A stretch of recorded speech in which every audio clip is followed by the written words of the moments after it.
What's up, everybody, and welcome back to the official Baddies East Aftershow only on Damien After Dark.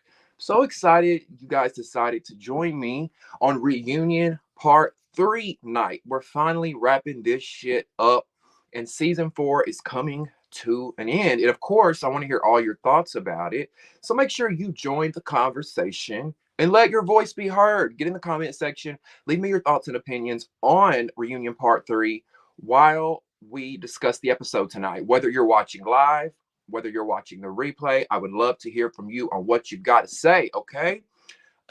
Before we begin, please make sure you subscribe to the channel. If you haven't yet, you can subscribe to the channel by clicking my face down there. It's somewhere down there. Click my face and you can subscribe to the channel, okay? Also, click that thumbs up button and like the video. That helps me get into the algorithm so more beautiful people like yourself can find me here, okay? I appreciate that. And last but not least, if you want to support the Damien After Dark movement, in the description box below will be ways that you can donate using PayPal, Cash App, Venmo, and Zelle. I will also post my Amazon wish list for those that choose to take that route. This is my part-time job now. You hear? Okay. Thank you, Big Barbie, for the donation. I love you so much. Thank you, guys. Wow. I hate to say this, but I got to keep it real with y'all, because you know that's what we do over here. To me, ET1 Part 3 of the reunion. To me, I never thought I would be saying that. ET1 Part 3 of the reunion. I give it to her because she had those clowns looking like Barnum and Bailey's circus came into town. Okay, and we're gonna talk about it. I know y'all get excited and you want to talk about it right away, right? We're gonna get into it, so be patient with me before we get there. All right. And did I not tell y'all? I hate to always say I told you so, but bitch, I told you so. Y'all remember when I said once Natalie saw the feedback from the fans regarding ET, that's when she turned on her. Do y'all remember me saying that? I said once Natalie saw, oh, wait, I thought the fans wanted ET. Wait, you mean they don't like her? They're turning on her? Natalie said, bitch, I ain't got nothing for you no more. Bye. And ET admitted that tonight when they asked her, why did you run up on Natalie? Or maybe it was when her and Natalie was talking. I think she said something along the lines of how did she word it? I don't know, but y'all know what I'm talking about. Yeah, I've got it somewhere in my notes. But ET admitted, look, the fans turned on me. People turned on me. They didn't like the things that I was doing. And just like I told y'all, the reason why she feels like Natalie specifically turned on her is because Natalie was the one telling her to do these things, allegedly. Pour the water on Smiley's head. Fight T. Do the little shit you was doing. Natalie was in the background playing producer, right? That's why we didn't see Natalie in a lot of drama or fights this season. She's too busy pulling strings and trying to keep the shit stirred up, and it backfired, and we all got turned off by ET's behavior. So ET's like, what the fuck, Natalie? You set me the fuck up. That's why she feels set up, y'all. Do you get it now? Is it clicking for everybody? I know it may be like, we may be thinking like, what do you mean set up? Like, because ET said on the show tonight on the reunion, oh, I feel like she set all this up. I feel like she set the reunion up for these girls to jump me. No, ET is referring to she felt like Natalie set her up because Natalie was telling her what to do. Have y'all seen the Baddies Caribbean uh auditions preview? Have y'all seen that? Do y'all see when Natalie tells those girls, all those girls are standing there, all those girls, about 10 of them standing there to audition. Natalie tells them, bow your heads. I want you to slap the shit out of the girl next to you. You see how a couple of those girls did it without hesitation? When there's fame, when there's money, that much money on the line, bitches will do anything. They will sell their child. Y'all think I'm lying? Listen, I'm already on one, okay? I'm already on one. Thank you, Raven, so much for the super chat. Well, thank you, thank you, thank you. Yes, you guys, if you don't have Cash App, PayPal, Venmo, or Zelle, you can leave a super chat through YouTube, okay? That is your way. Now, I do want to tell everybody, when you send it through YouTube, just be mindful that they do take 50%. Now, I don't care because y'all donating to me means the world to me. I know it's hard out here for a hoe. I know it's hard out here for us. So to give me $1 means the world to me. But I want y'all to be mindful. YouTube is pimping us. Sorry, YouTube. I'm calling it out. They be pimping us, okay? 50% YouTube, really? No, baby. That ain't cute at all. Big Barbie says we're gonna act like Rollie and ET wasn't giving circus clowns, yelling double teaming ass bullies all season. Let them have it, Barbie. Let them know. Well, oh, sorry, Barbie. I read that wrong.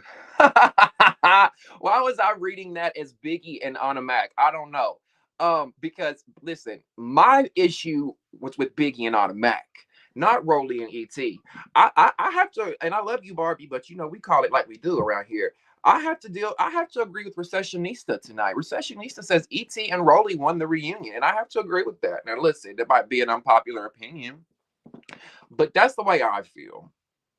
And for so many people to hate Rollie, she seemed to be like one of the most mature at the reunion because she was checking bitches and calling them out, telling them, shut the fuck up and let her talk.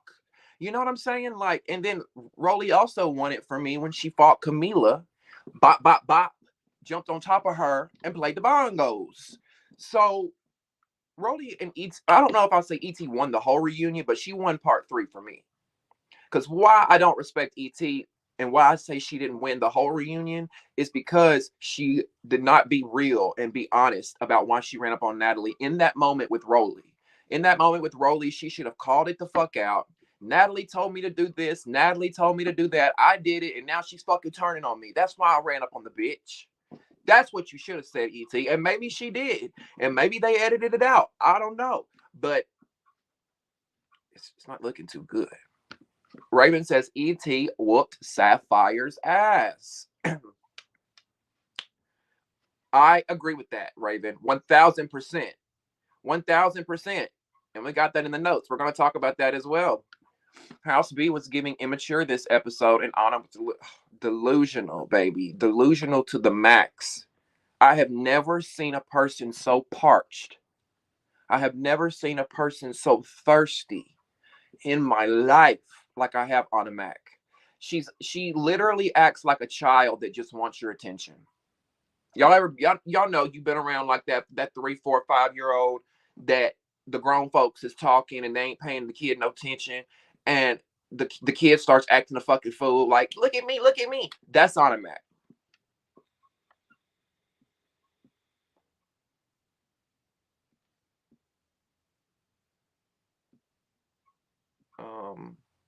Let's see. Wait, I didn't read you guys' messages on this. Unpopular opinion: give Big Biggie her tens. You think so, Barbie? You think so? Now, I'll give Biggie this. Love her or hate her, because I'm not her biggest fan, but she is entertaining. She drives me fucking crazy, but I can see how she could be entertaining to some people. 25 A-holes says they made the whole part 3 about ET just silly. They really did. They really did. I feel like the strong fan reaction to ET is what created so much conversation around her, specifically in part 3. I didn't read your comment either, Raven, with your super chat. Anna Mac was giving delusional how you want to be friends with ET and then sneak her. Yeah, Anna Mac don't know if she going or coming. She don't know what she want to do. And I'm telling y'all, if Anna Mac is back for Baddies Caribbean, I don't know if I can do it. I don't know if I could stomach it. Give me 1,000 Sydney stars. Give me 1,000 biggies before I have to watch and look at Anna Mac. I can't. I can't. I can't. And I look. I know I'm dramatic, but I can't. I can't. Hi, wise one. Thank you for always being here. Love you. The auditions trailer looks lit. The auditions trailer was on fire, wasn't it? I'm like, God damn, have we already started filming Baddies Caribbean already? These girls are scrapping for their spot. They chunking each other upside the head with microphones and shit. You know we gonna talk about it. I will be back here next Sunday. I don't know if it'll be live or not. I'm thinking about taking a little break from the lives just for the time being. Just for a little bit. I need a little bit of a breather. We've been doing this for 23 weeks, y'all. I want a Sunday night back, okay? No shade. I love y'all, but I need a Sunday night where I can just film the after show for an hour and lay my ass in the bed, because we be up here for hours. This, like I said, this is a job. It's a fun job, but it's a job. So yeah, for the audition trailers, I may not be going live for that.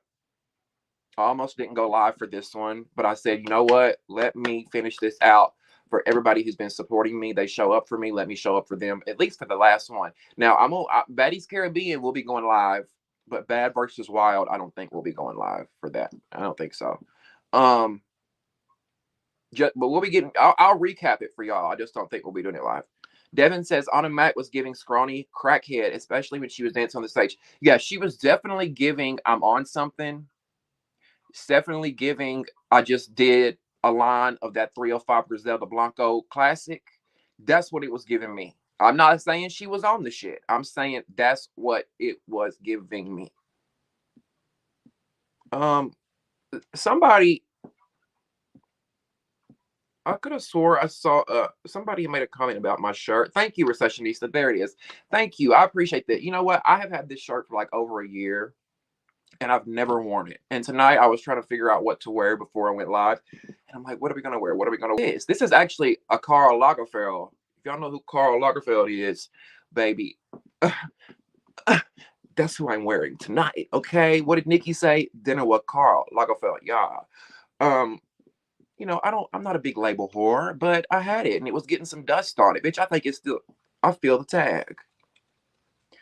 I feel the tag. Not that I'm going to return it. Y'all know some of y'all be leaving the tags on to return it. I literally threw this on 15 minutes ago. 1 minute before the live, okay? But thank you, Recessionista. I had a reason to bring it out, and I appreciate you for that. Jaheim says he don't care for the auditions. You want to just get right to the show, right, Jaheim? Devin says Seki was giving DR towards the end, especially when she was gonna fight ET for Nat, the same girl you were supposed to fight episode 1. What is DR? Drunk, my love? Which, if you're trying to abbreviate a word that is triggering for YouTube, I appreciate that. Because y'all know I've told you, YouTube does not like certain words, you know, trigger words, so to speak, like the RAPE word, the SA word, things like that. So if y'all abbreviate it and whatnot, I appreciate it, because sometimes I'll be reading stuff and not even think about it and just say it out loud. Barbie says, Damien, you like your new pants. I saw your story and I would have worn them too now. They look like a whole new style. LOL. For those who are watching, Barbie's talking about my Instagram story that I posted this weekend.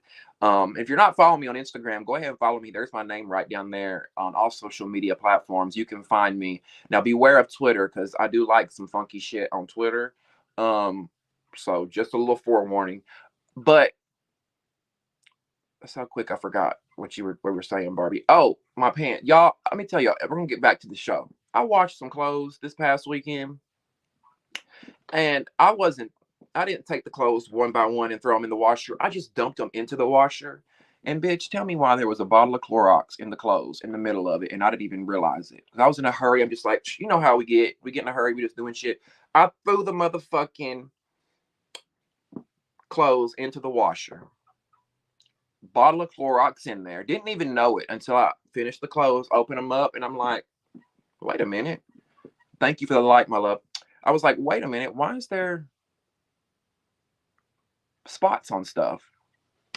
And of all the clothes I was washing, y'all, my $150 All Saints jeans, my mom's Juicy Couture sweatsuit I just bought her for Christmas. I mean, so much shit got bleached. But the jeans, like Barbie said, look like a new style. I was upset, but I'm like, you know what? Let's look at the positive. I can still wear them, right? But that's neither here nor there. Let's see what y'all are saying. And then I'm gonna jump into the episode, okay? I'm gonna break down the episode, because y'all know I got notes.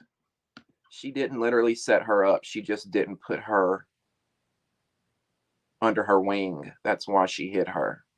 Okay. I don't think she literally set her up either. I think it's more so like ET feels betrayed. ET feels like she was used. And she was. But ET, like, all I can tell you, sis, is you should have watched a little more Bad Girls Club. You should have went before you joined this show. You should have watched everything with Natalie on it, and that would have told you that Natalie is nobody's friend.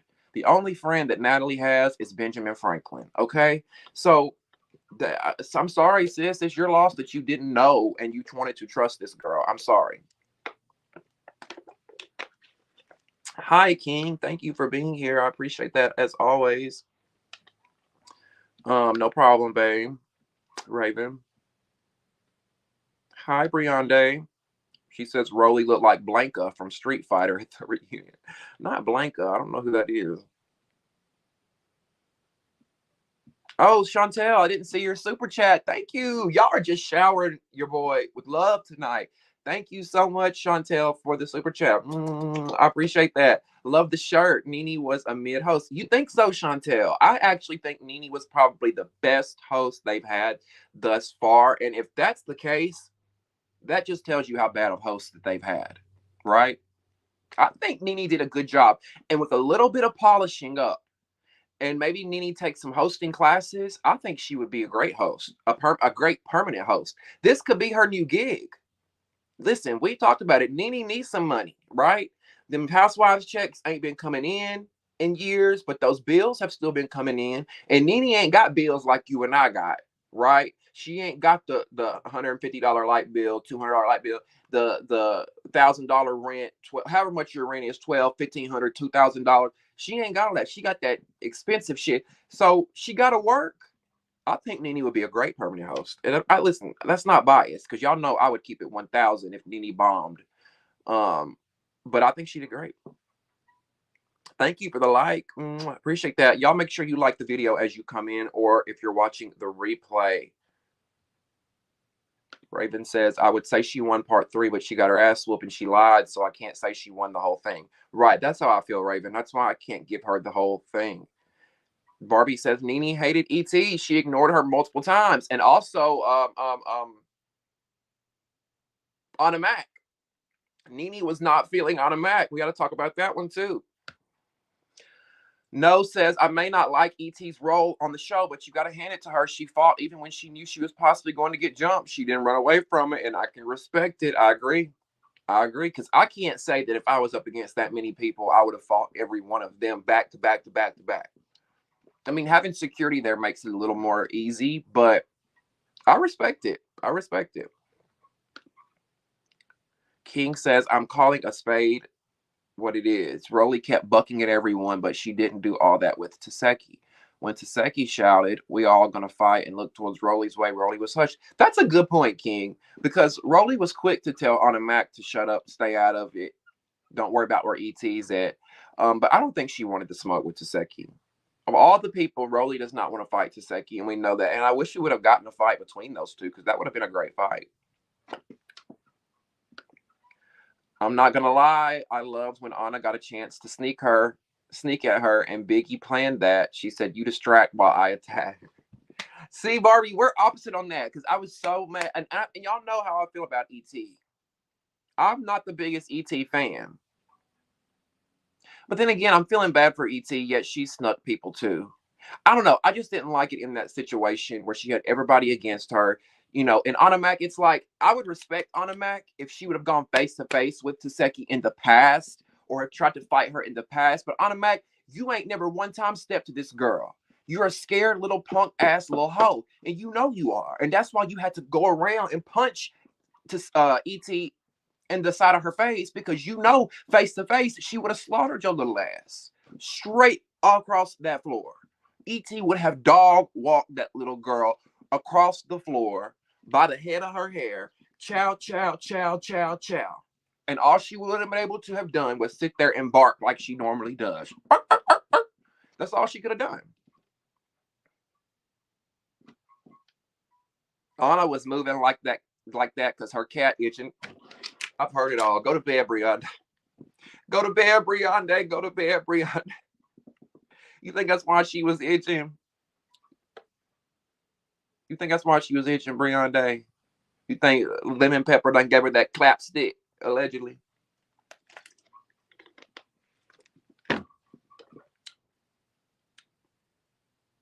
I'm really behind in the comments. Let me get caught up. So I'm missing your guys' comments. Damien, did you see all the Now That's TV girls at the reunion? Queen D and Kai was there at least. Oh no, I didn't see that. But Queen D doesn't need to make it. I'll tell you that right off the bat. What I saw from Queen D on Young and Reckless, because she's that girl that came on Young and Reckless in the pink with the blonde wig, right? If she's auditioning, she's a chop already, because Queen D is one of those girls who comes in like, how can I be the next Nene? How can I sound like the next Natalie Nunn? She comes in produced, scripted, inauthentic. Queen D, you're a chop. Bye. I don't know Kai though. Oh, I love Kai. I love Kai. Now they need to give Kai that spot. I would give Kai that spot because Kai was real herself the entire time. So I would give that to Kai.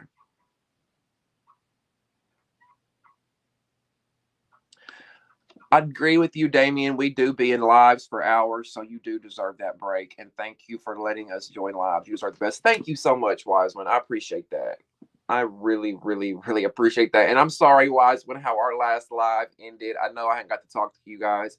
I wanted to apologize to each and every person that was in our last live last Sunday night, because baby, that got offhand crazy. And Mystical, I don't know if you're in here, if you watch this, I want you to know I love you. I have so much respect for you. I appreciate all that you've done to support me, and I hope that there's no hard feelings, even though you told me that there wasn't. I just want to reiterate that and say that I hope that there's not, and that, we can all move past this going into the next season. Okay. Thank you, baby. I appreciate that. I really do.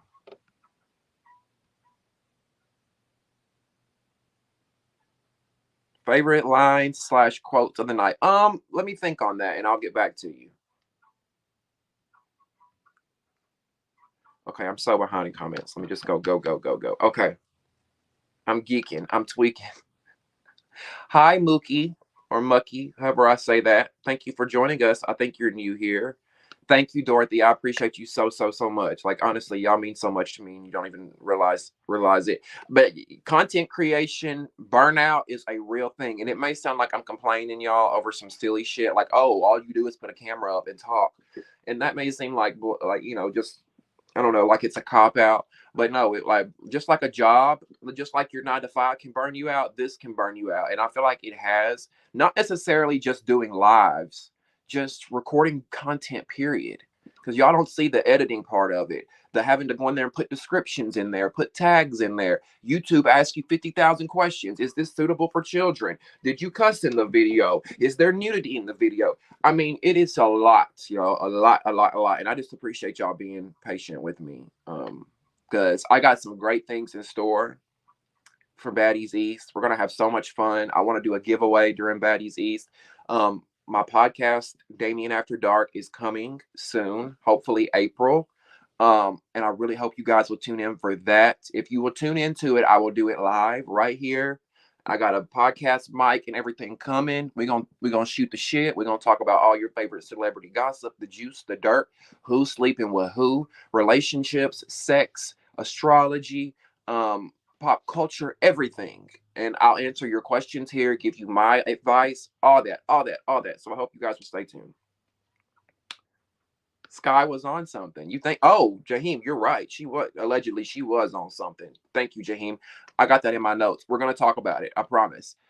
We get it, boo. I'll have notifications on. No worries. Thank you, y'all. Please follow suit like Raven did. Please do what Raven did and turn on your notifications so you know when I go live and you won't miss nothing. Okay? Because I'm giving away something this spring or summer and you don't want to miss it. Okay? You don't want to miss it. Biggie injured her leg the night she ran from Stunna. Did she run from Stunna? Oh shit. I'm coming back. Thank you, Jaheim. I love you so much. I hate to say this, Mookie, but I do too. I really hate that things worked out with or ended the way they did with Stunna Girl. And because she was on this season. She had plans to be in this season. And I think the season would have turned out differently had Stunna Girl had been there. Um, but unfortunately I don't think we'll ever see her on Zeus Network again. Janaea Bryce says this is the first live I actually caught instead of watching the replay to wake up. Well, welcome, Janaea. I hope I'm saying that right. Janaea, thank you so much for being here. I know a lot of y'all watch the replay and you don't make it live. So if you made it, if you can come in on the live, I would love that. I love having you guys here and I love interacting with you all in real time. Okay. Bubbles says her favorite quote of the night was E.T. was like, stop sucking. No, she told him to stop eating dick. Because I got that in my notes too, Bubble. She's because Natalie was saying, I've never called any one of these girls that talked about ET before, and they were like, "Yep, she's right. Nope, she hasn't called me. Nope." And ET's like, "Stop eating dick," because that's what they were doing, trying to secure that season 4 contract. Listen, these girls want season 5 so bad. They would lick the crust from Natalie's clit if it meant signing a contract for season 5. Do you hear me? Y'all think I'm up here talking motherfucking cash money shit when I'm being real. I don't think there's one girl on that cast. I don't think there's one girl on that cast that would not drop to her knees, bury her face in Natalie Nunn's muff, and just go to town. If it meant coming back for season 5, these girls would do it.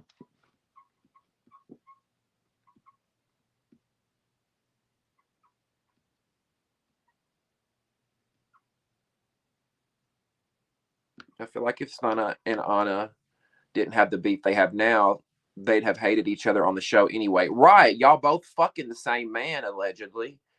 Y'all both have the same pimp, allegedly. Y'all weren't gonna like each other no way. Tell it, Raven. Let these motherfuckers know. Because they think we stupid. Some of them took a little at this reunion. I think so. I think so. I think they wanted to be hyped up on 10. Let me entertain. Let me prove my point. So let me, it's notorious over there at the network, allegedly. It's giving Versace, Damien. Thank you. It's thank you. I don't know if Karl Lagerfeld is, I guess that's the clothing brand by itself. I don't think he makes any of the, I don't know. It's definitely not Versace, but thank you. I can't afford that shit, and I wouldn't buy it if I could afford it. Okay, I got this piece on sale. That's the only reason I bought it. Crazy how we both said the same thing, the same second, Raven. Oh, okay. You said my name right. I'm usually asleep by now. Well, I'm so glad you could make it because we're just getting started. Okay. God, y'all are just typing too fast and too much. My favorite moment was when Natalie was like, I know you don't believe that. Over Natalie is such a good liar. It's unreal. That girl could look you in the face, dead in the eye, and tell you that the sky is fucking black, blue, purple, green, and orange. And you believe it. That's how good of a lie Natalie can tell. King says random, but Matt Cash is fine to me. He is cute for a white boy. I'm gonna give him that because I'm not typically attracted to white men. I mean, I've dated a white boy, and I am attracted to white men, but they're like low on my roster. And Matt Cash is, he's cute. He got a little edge to him. As long as he don't go no further than he's going now. You know what I'm saying? Because some men take the edge too far, and it comes off like a culture vulture, or just want to be down so bad. So as long as he stay where he at, we good, Matt.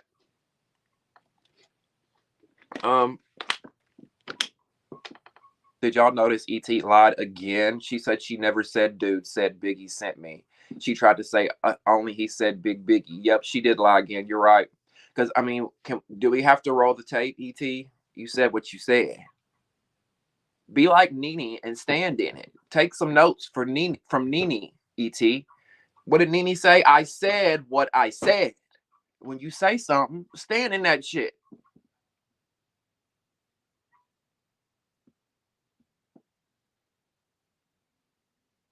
Dorothy says that's so sad though. To feel compelled to do that to keep getting a check for TV time. Bleh. That's like casting couch stuff. Yes, it is. And unfortunately, Dorothy, a lot of people look at it like, okay, I can spend 10 minutes and make enough money to survive for the year, or I can go work a job, work a 9 to 5 every single day and struggle for the year. So they choose the easy way out. Yeah, Natalie's she's definitely an actress. I hope season 5 there's more actives like BGC. They're in the Caribbean, so there's so many things they can do, and that could honestly save Zeus/Baddies if they make it more fun. Great point, Janaea. Great point. Because that's what they need. Like they need to, go out and do things. And they got a little better this season with Baddies East, but it's still like they're still not there yet. Have them go out and have the girls out shopping. Let's get separate scenes of the girls out shopping, talking shit, or these girls are out here on the boat separately by themselves having lunch while the other girls are back at the house. I mean, there's so many things that we could have these girls do, especially being in the Caribbean. We don't need them to tour. We don't need them to go on tours to nightclubs every night. It's played out. It's tired. It's through. Hello, Chambrulé. I like that name. Hey, Damien, I absolutely love your recaps. I watch all the time. Thank you so much. I'll never take it for granted. I promise. King says he loves his white men. Okay. You like some vanilla, huh? You like some vanilla bean. ET's comments are horrendous. She needs to disable them. Okay, look, y'all.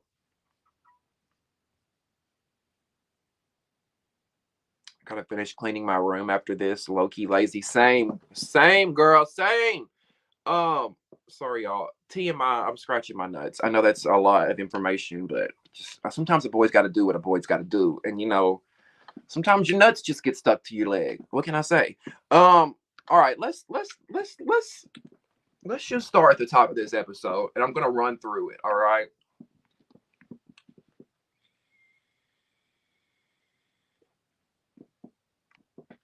Yes, Damien, I love to make a swirl. Don't give me no ideas. Shit. Don't give me no ideas. All right, let's go. Let's talk about it. So the episode begins with Smiley versus Mariah, right? Because Smiley came back to do what? Get her chain. She wants to get her chain. She got that Party City Halloween Express wig on, looking like she that little thing from what's that girl's name from that scary movie? That little doll that wore that little pigtail hair. I don't watch movies, y'all. I really don't. Jaheim, you would know. I know you love scary movies, Jaheim. What's that movie with the little doll that's got the little pigtails? And thank you, Raven. Annabelle. Yes, thank y'all. Annabelle. That's what it was giving me. Annabelle Smiley.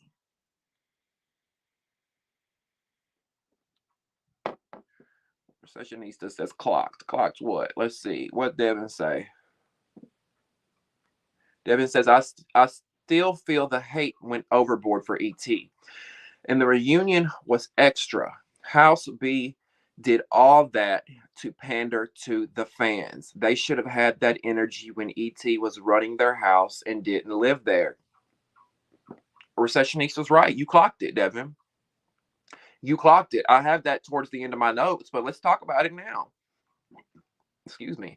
Exactly what I said regarding Natalie, except it was the whole house. I said this about Natalie, but it was really Natalie and the whole house. When they saw that the fans turned on ET and did not like her bullyastic behavior, if that's even a word, when they didn't like that, the fans turned on ET. They all hated her. We want her off this show. We want her off this show. We want her off this show, right?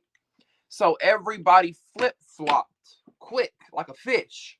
We hate ET too. We hate ET too. Let's go on the reunion and beat ET up so the fans will like it. Wrong. Wrong. Because part 3, I was team ET. Only because I know what those girls were pulling. I know what those girls were doing. Y'all were on some weird hoe shit. That's what that was. Because I would have sat back whole time like this. If I had no issues with ET, I would spend the whole time like this, watching these bitches act a fool. Janisha, Damien, do you have anything to say? I ain't got a problem with her. I ain't got a problem with ET. I guess the fans got these hoes acting brand new. Because I guarantee y'all, if the fans would have loved ET and ate her up, a lot of that shit wouldn't have happened. A lot of that shit wouldn't have happened. Now, during the Mariah versus Smiley of it all, Rollie says, I thought her hand was broke. How is she fighting if her hand is that broke?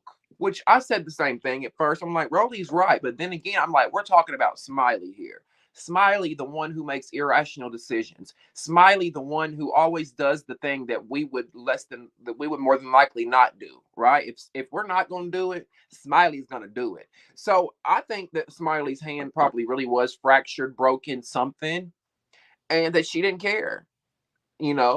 Producers probably got in her ear. Do you want to go back out for part 3? Do you want to go address Mariah? Do you want to go get back your chain? There's a lot of people in your ears when you're on these shows trying to influence you to do things. And I believe Smiley's like, look, let me get my season 5 check. Let me get ass back. Let me go out here and do what they want me to do. But I thought it was stupid. I don't care if a producer told me to do something. I don't care if the check is big. If my hand is fucked up the way Smiley's looked, I'm done. It's not worth it. It's not fucking worth it. The only way it would be worth it is if y'all are paying me so much money that it's worth it, right? Um,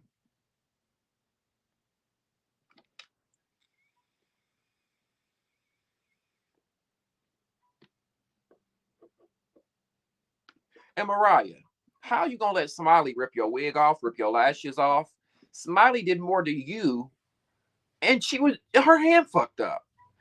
Mariah disappointed me. Mariah seems like a lot of mouth, and when she gets ready to fight, the licks never connect. I don't know. I tried to give Mariah a chance this season because I came in as a new viewer to Mariah. Everybody knew Mariah from Love and Hip Hop New York. I knew Mariah from Love and Hip Hop New York, but I never watched the show. I just knew her from that family, right? And she disappointed me. I'm gonna be honest with you. Like, you talk a lot of shit, them veins get real big in your head for you to not be able to fight, sis. I'm just gonna keep it a buck.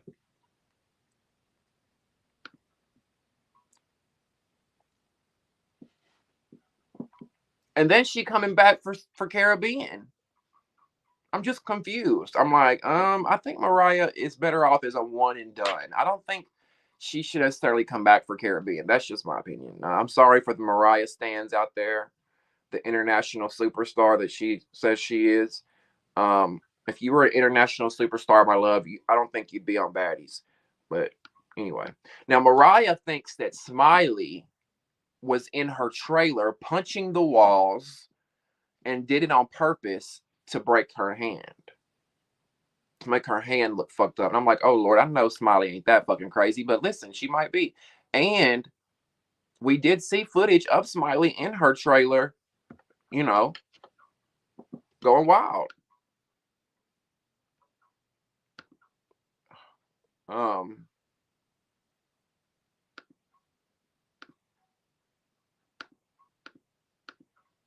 just a second, you guys. Let me respond to this text message.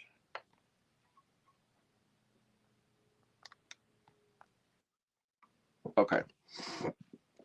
Um,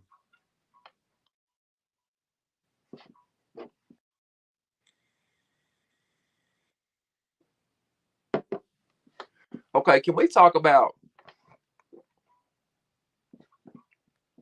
Nene acting like she didn't know Biggie said sat in my face than on my face? Well, Barbie, in her defense, the first time she said it, ooh, I gotta leave them vapes alone, y'all. They're giving me shortness of breath. The first time Nene said that, um, or the first time Biggie said that, I thought she said, "You sat on my face too, bro. You sat on my face." I thought she did too. But then when she repeated it, I heard clearly. And then Nene kept asking, and I'm like, Nene, you heard her, right? She said, whatever she said. She said, you know.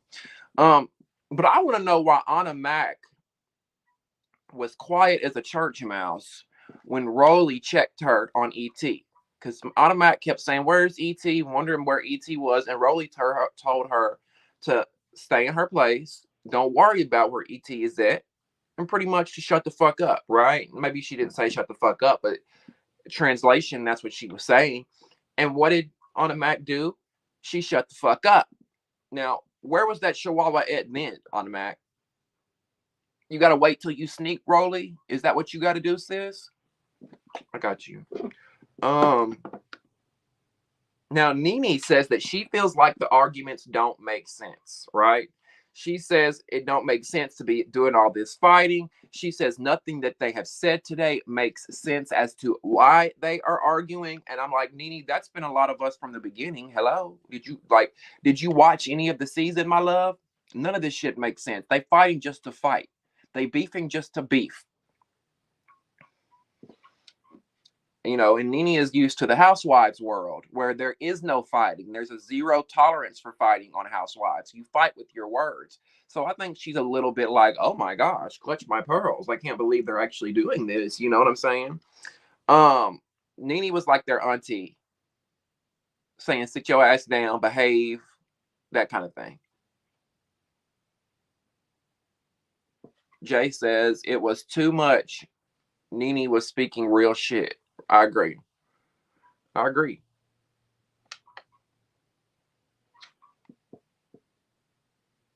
That's Biggie's problem. She trusts these bitches when low key House B was clowning her. Yeah, she wants to be.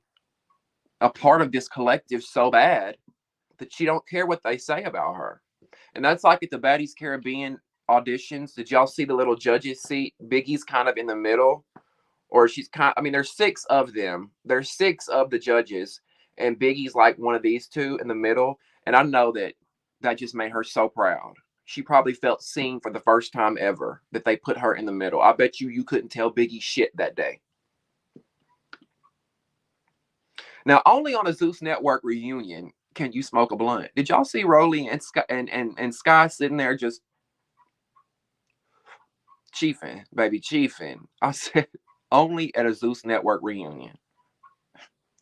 Have you ever seen the Housewives smoking a blunt? Have you ever seen the Love and Hip Hop folks smoking a blunt on set? The Basketball Wives, any of these reunions?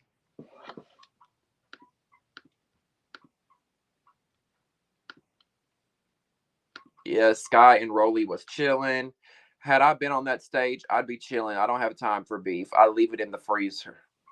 You know, that goes back, and like I said too, King, I'd probably be chilling too, but then, you know, you have to think about it. That goes back to the pressure of it all. A lot of these girls are pressured to perform, pressured to fight, pressured to do a good job, because they know, look, if I sit back and do nothing, I won't be back on another Zeus show. They should have casted Caribbean girls instead of returners, giving them a chance to represent their countries. I think that would be a good idea too. I think that'd be a good idea too. But I think I think another good thing about them casting girls that aren't from the Caribbean is that it puts these American girls or whatever, wherever they're from, in an environment they've never been in, right? Okay, let's continue. No, Nene does not like Anna Mac, right? I think throughout all 3 parts, it's been very clear that Nene does not like Anna Mac.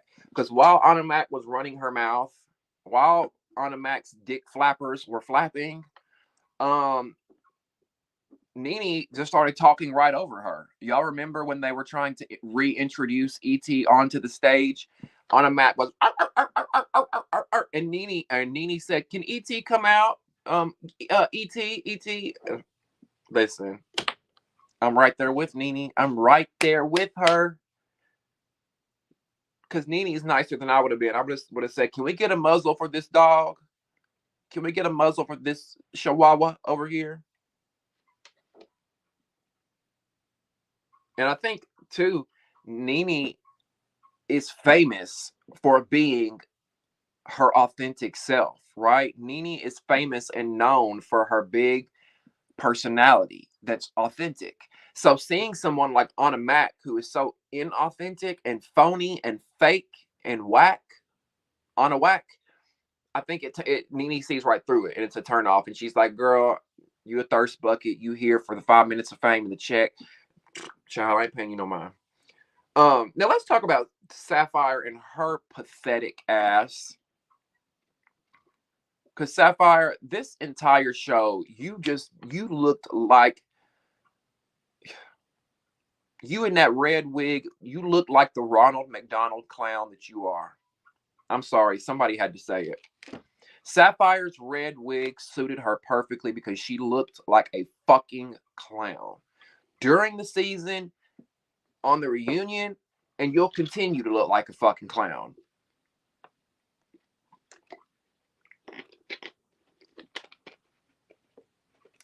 Because my thing is, why, Sapphire, all of a sudden do you want to fight E.T. while E.T. and Biggie are standing on their business and getting their issues out? Why do you feel like you had to chime in, Sapphire? I'm confused. Now you want to redeem yourself from Jamaica? Is that what it is? Now that you saw how stupid you looked on the show in Jamaica, and you saw how the fans clowned that ass, so now you want to do some clownery. You want to try to redeem yourself. Like, are you dumb? Are you that dense, sweetheart? Are you that stupid? I'm confused. See, the problem is Sapphire was getting no camera time with nobody focusing on her in that Ronald McDonald wig. Don't get me wrong, the wig was cute. I like the wig, but it suits her because, like I said, she's a clown. And beautiful girl. Beautiful girl. Beautiful girl. But when she opens her mouth, it's just like, and something tells me this is not even the real Sapphire. Something tells me that this is not even the real Sapphire. I feel like we're seeing a character, a character, however you say. I feel like we are seeing someone who is trying to live up to her best friend. Sapphire wants to be like Suki, but you can't. And you want to fight ET all of a sudden because it's the popular thing to do. You're a bandwagon ass bitch. I just...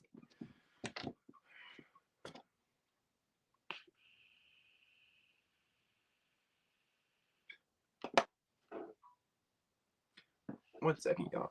I gotta plug my MacBook up. It's about to die.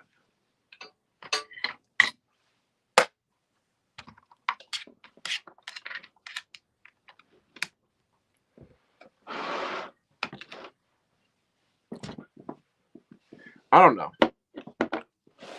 I just can't. You guys, I can't.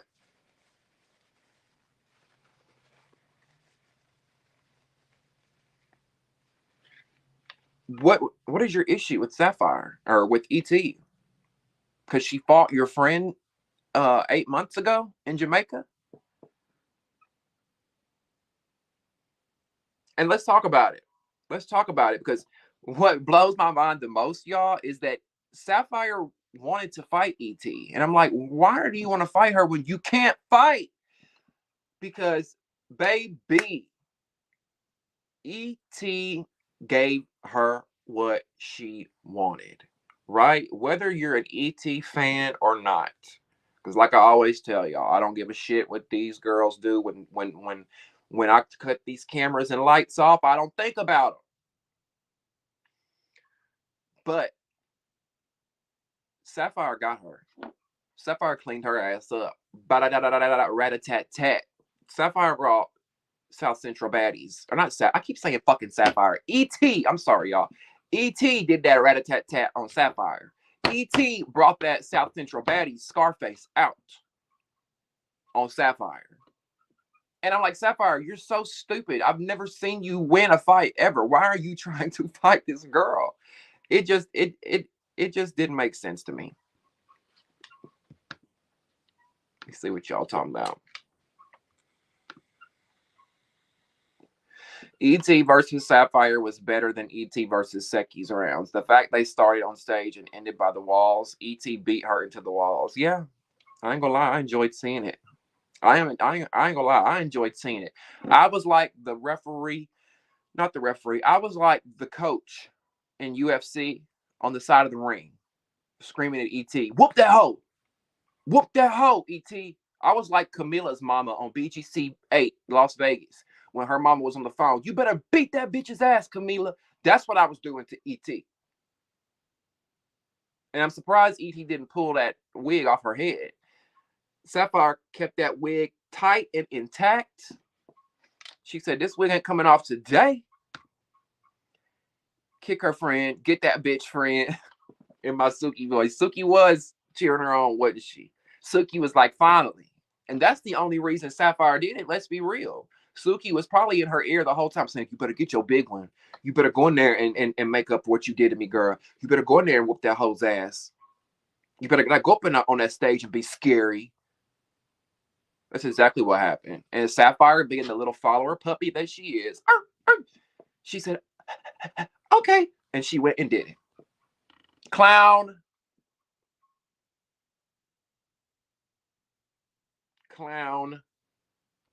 And then Sapphire, I got it in my notes. What did Sapphire say? Where is it at? Damn, I don't think I have it. But Sapphire said something like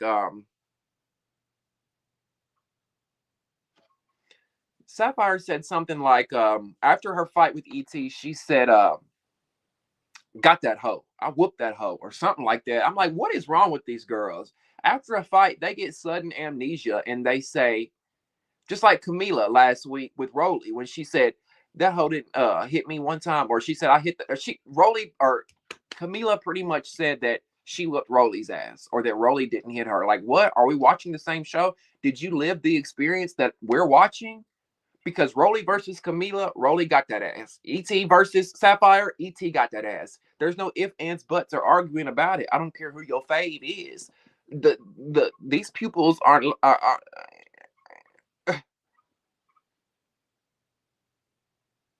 And then Anna Mac all in the mix. Anna Mac can't stand it if the camera ain't on her. So what's she doing? Get off her! Back it up! Back it up! Break it up! Break it up! Get off her, girl!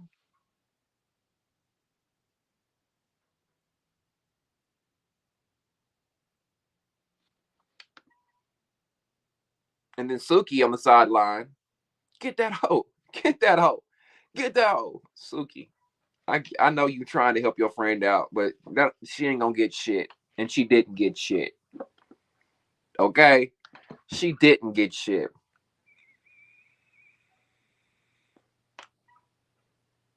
Now, in Sapphire's defense, ET did have rings on her finger, right? Now I don't know if they had rocks like this one's got, but ET had rings on her finger. Now, does that mean that the rings all of a sudden changed the way ET fought? Are we gonna blame the rings on ET's swings and her the licks that she was landing? No. We can only blame the rings on any damage that it did, any blood that it draw, anything like that. But I don't think it did.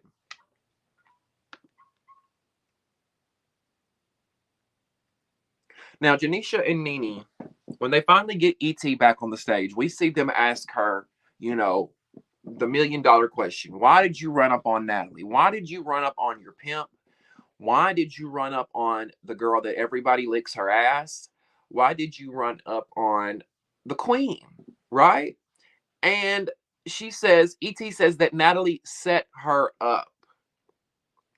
And everyone is wondering, why she thinks that. And I wish, ET, you would have been more clear.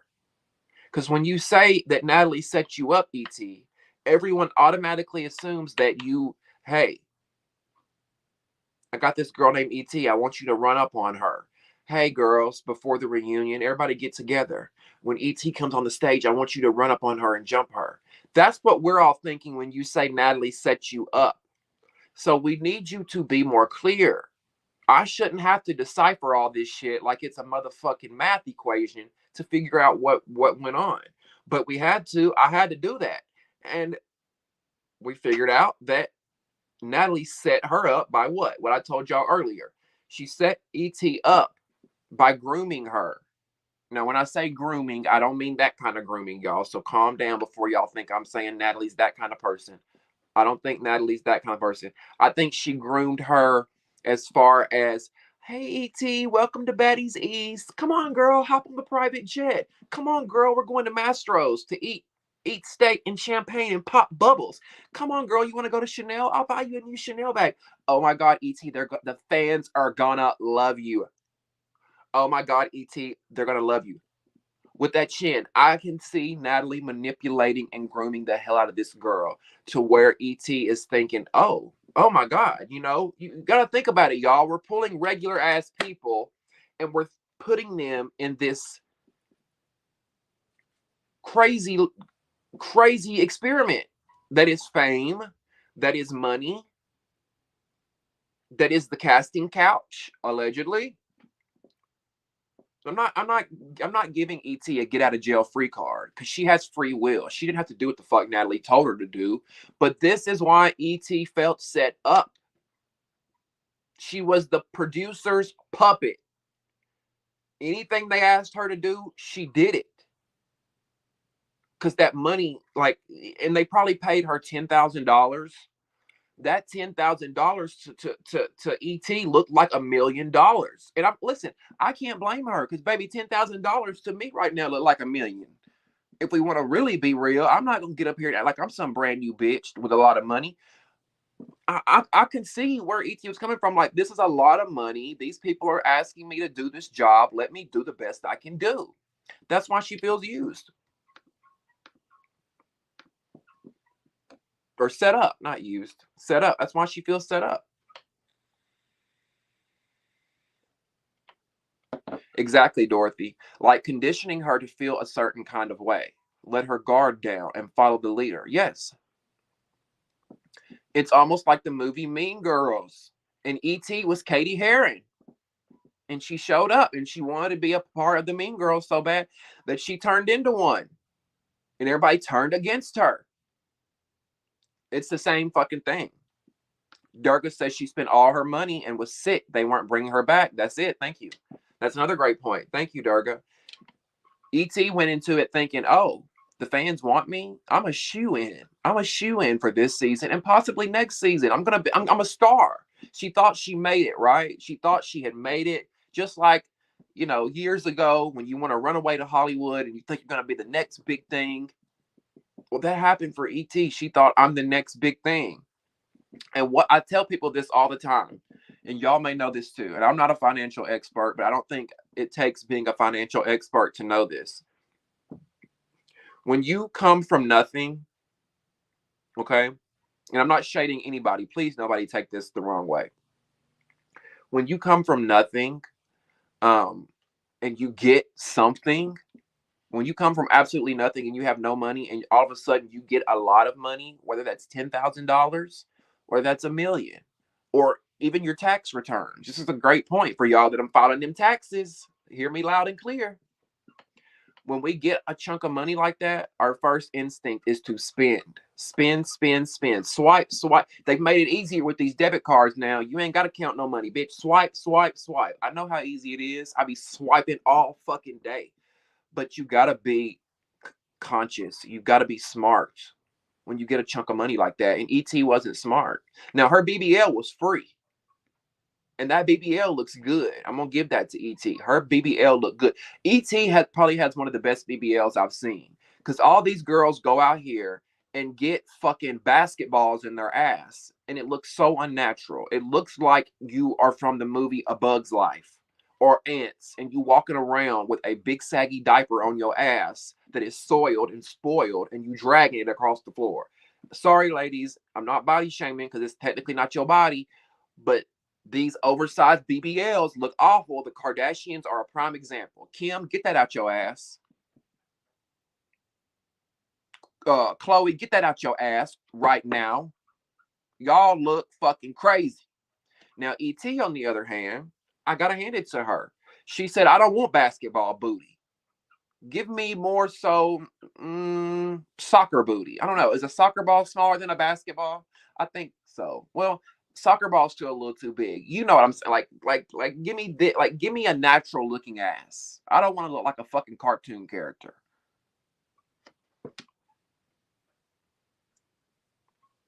Y'all get me going. See, I spent all that time running my mouth. Y'all get me going with these comments. Jayla better not be on Baddies Caribbean. That's all I gotta say. Devin. Thanks for being here, Durga. I appreciate you. King says, if y'all noticed, almost every returning bad girl that appears on Zeus ends up forgetting how to fight. Maybe it's an age thing or their balance is off and bones are dense. No more bad girls, club girls. Not bones are dense, child. Oh, child. I think it's like a lot what you said, King. They've grown up. It's almost like King, it's almost like King, you being on a show at 18 years old, 19, 20, 21, and then you coming back to TV at 35. Do you think you're going to do the same things you did when you were 18, 19, 20, 21? No, I wouldn't. However, at the same time, you've got a job to do. You're there to entertain. And if you just sit there the whole time, you're not very entertaining. And they don't have to listen, they don't have to fight to be entertaining. Look at the Real Housewives.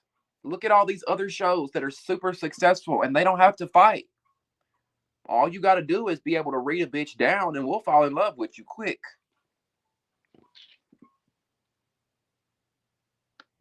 I don't get why people use rings as an excuse after losing. If someone is bopping and weaving and connecting, it's them behind it. The rings don't give them superpowers. Exactly. I was referring more to ET Recessionista, if that's if that's what you're talking about. Raven says, wait, I lost your comment, Raven.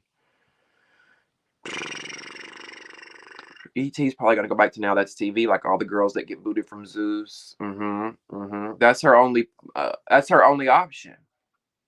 Or that's her only option. Go back to Now That's TV, or get on Indeed like the rest of us.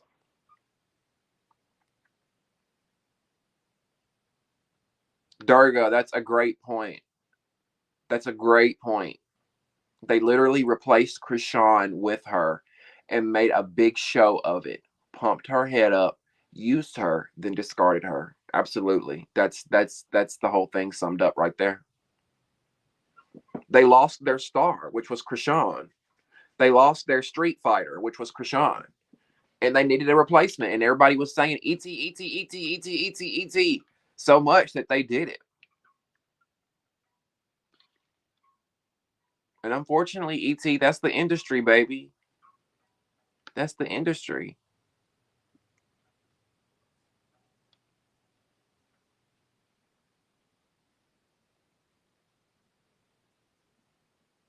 They pulling any and everybody to be on Bad versus Wild. They even got the Little Women on Bad versus Wild. Y'all know who the Little Women are. The Little Housewives on not TLC. What was it? Lifetime. The show about the Little Women. They even had them on there. I said, Zeus, what are y'all doing? They are literally grasping for anything at this point. Kelly Kells, what's up, boo? We're in the middle of it. Thank you for getting me back on track. We're in the middle of the episode. So Janisha and Nene were asking ET about why she ran up on Natalie, right?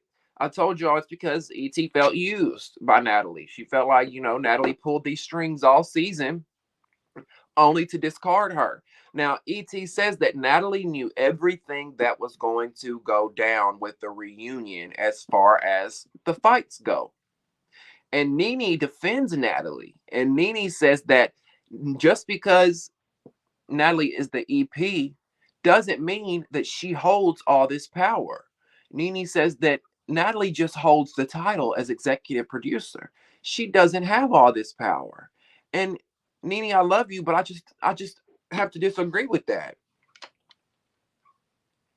I feel like Natalie let that narrative of that lie run because it's convenient for her that she's just the EP. She doesn't have any power. That's bullshit.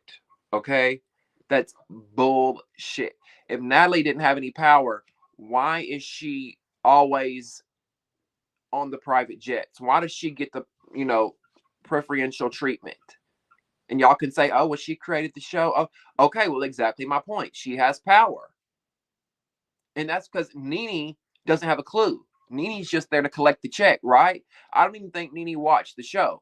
Now, granted, I think Nene did great as a host, and she knew the main bullet points to kind of go over, but I don't think she really watched the show. All 20 episodes, y'all think Nene made it through that? We couldn't even make it through that as fans. Y'all think Nene could make it through that as somebody who don't give a fuck about this show? No, she showed up to get her check. So she's trying to defend Natalie, which I get it, Nene. I get it. They signing your check. I get it. But Natalie does hold power. And I believe ET in this instance. I really do. I believe that Natalie was pulling a lot of strings and manipulating a lot behind the scenes, was in ET's ear, singing her little soft whispers. Now, Taseki was activated in part 2 and 3 of the reunion, right? For her to be so silent all season, I think she was another one that kind of got triggered by fans. I think a lot of the fans were telling Taseki, oh, is my phone gonna die? No, okay. I think Taseki was reading the comments from the fans that, oh, you're so quiet. Oh, you're not doing much. So, they put a battery in Taseki's back and she's doing a little more. Part 2 and 3. She wants to fight ET again because ET says that House B is eating Natalie's dick, which I think they were too.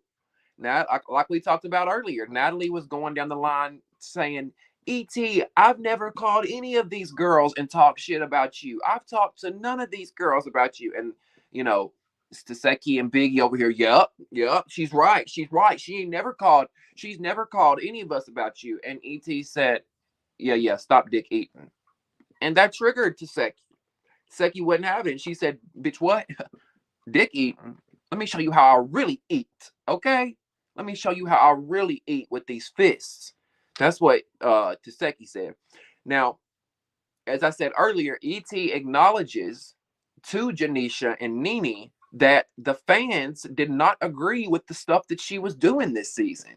And I was glad that she acknowledged that. I'm like, okay, at least she knows. Like, she's seen the comments. She's acknowledging that, look, I did some shit, but she feels betrayed because, again, Natalie put her up to this stuff. Natalie told her to pour the bottle of water on top of Smiley's head in Jamaica, allegedly. Natalie told moment blank. Natalie told E.T. to run up on Biggie. Natalie allegedly. Natalie told E.T. to run up on T, allegedly. And now she feels played because she ain't coming back next season, baby. Thank you, Recessionista. Great point. Great point. I would not put that past her. I could 1000% believe that. Natalie put them up to doing the eviction notice. And Rollie's going to do it. Because Rollie is on Natalie's nutsack so bad right now, she'll do anything that Natalie tells her to do.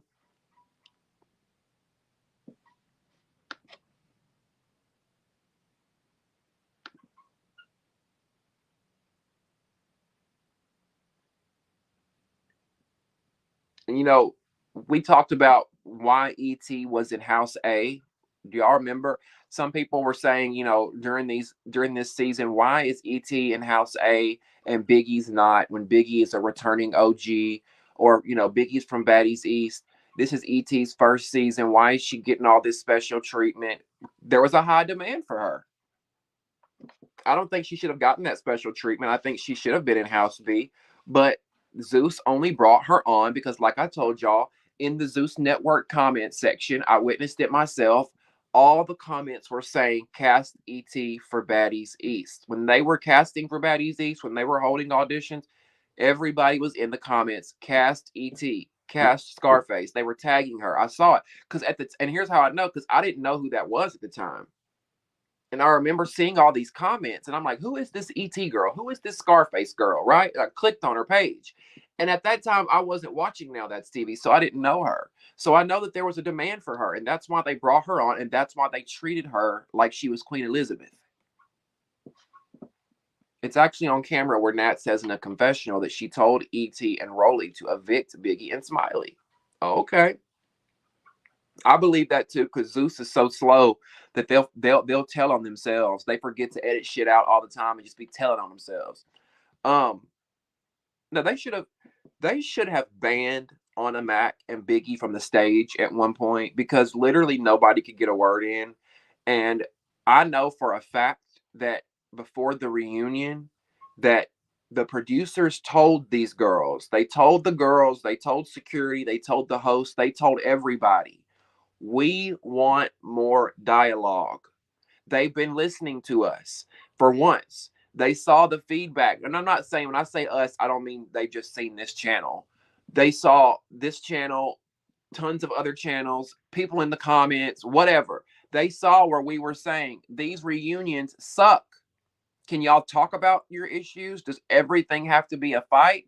They saw that. And they told the girls, we want more dialogue for this reunion. So for the fact that Anna Mac and Biggie are acting like they're so high out of their mind off of Kokalaka, they should have been escorted off the stage immediately. The moment that Janisha and Nene had to keep saying, hey, please, hey, stop, hey, be quiet, hey, can she speak? The moment they had to do that a second time is the moment that Lemon Pepper or whoever or security should have said, Biggie, Anna Mac, this way, come with us, and send them packing. They're not that needed for the show. They're not that relevant. They're not that prevalent. We don't need them. Bye. Sorry to that girl. Sorry to those girls. What y'all saying? Her name E.T. or Scarface? I'm lost. Right, Barbie. Both, Jay. She claims when she's activated, E.T. says when she's activated and she's fighting, that's Scarface, her alter ego. So I got to get going. Everyone have a good night. Damien, I'll stay tuned for your future content and I'll message you tomorrow. Take care, everyone. Much love and blessings around. Thank you, King, so much for always supporting me and always being here. Appreciate you. Have a great night. Have a great week. B and Kayla says E.T. is lackluster. Okay. Imagine Nene would have slapped the fuck out of Anna and Biggie, literally. I would have gagged. I would have hit the floor. And I would have needed mouth-to-mouth resuscitation. I would have loved to have seen that. My throat was scratchy listening to Biggie. Yeah, it's annoying. It's so annoying. Like, oh my God. My thing is, Nat can tell these girls to do anything. They have the autonomy to not do it. Yeah, you might be off the show, but you won't be a sellout. That part. Because let me tell you something. Ain't now bitch gonna tell me what the fuck to do. You know what I'm saying? Like, at some point, you gotta have some integrity. At some point, you gotta have a little bit of dignity and pull them bootstraps up and say, fuck yeah. Okay? Because my thing is, once you get a platform like Baddies, Bravo, MTV, VH1, that's all you need. You ain't got to be on the show forever. Once you get that platform and those eyeballs on you, if you're a hustler, baby, you gonna eat. You gonna eat. Okay? And I don't mean the way Taseki says eat. I'm talking about you gonna eat good if you got that platform. Because if ET is smart, she will take this platform and this opportunity and she will run with it. Because now, ET, you got all these eyeballs on you. Start you some kind of business. Take it serious. Don't start the business and quit 1 week later. You know, you use this opportunity with all these eyeballs on you to leverage it and make money, right? Janaea says, I wish ET would have just been herself, like how she wasn't much of a drinker because you don't have to drink to have fun. Right. Was she drinking a lot in the show? Biggie honestly should have fought Nat. All the crying sounding like DMX and Pops. Y'all are foolish. Y'all are foolish. Yeah, she should have. But you know why Biggie didn't fight Natalie? Biggie wanted to be on season 5 so bad. She wasn't going to lay a hand on Natalie. She wasn't going to do it.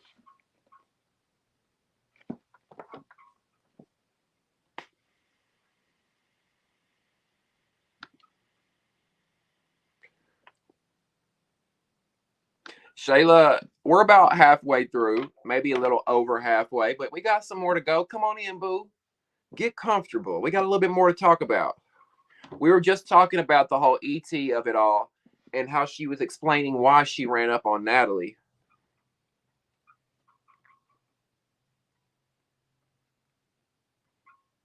Yes, Janaea, I have watched. I watched some of College Hill, but I didn't watch the season Nene was on. I need to go back and watch.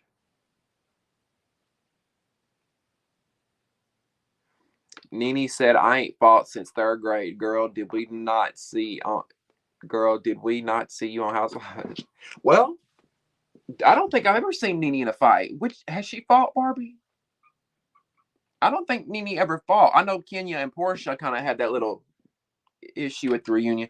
But the only thing I think Nene's ever done, and it wasn't on camera, but Kim accused Nene of choking her, remember? But we know Kim's OCA. That girl can't keep her lies together. I don't even know if I believe it. Now, Nene denies it. She says it wasn't on camera. I don't know. That don't mean it didn't happen.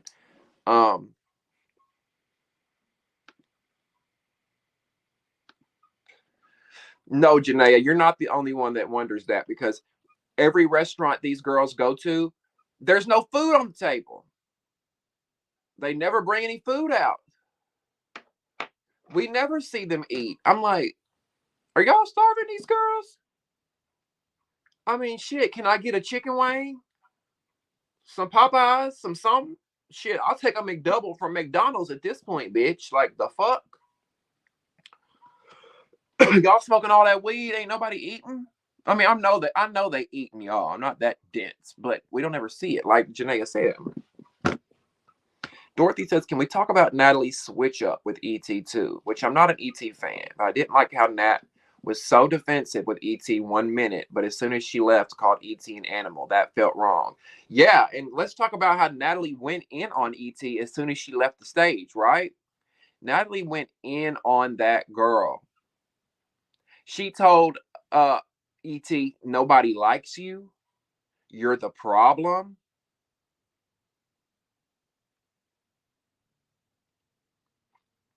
And I'm sorry, y'all. When you say nobody likes you, multiple girls were saying that. Anna Mac said it, I think, or somebody. A few of the girls were saying nobody fucking like. When you say that, I don't care who you are. I don't care what you say. That shit kind of, it's like, I mean, and maybe some people can say, well, it don't affect me. I don't give a shit. Okay, it might not. All right, it might not, because I get it. A lot of things people say in the comments about me don't affect me at all. Hands of God.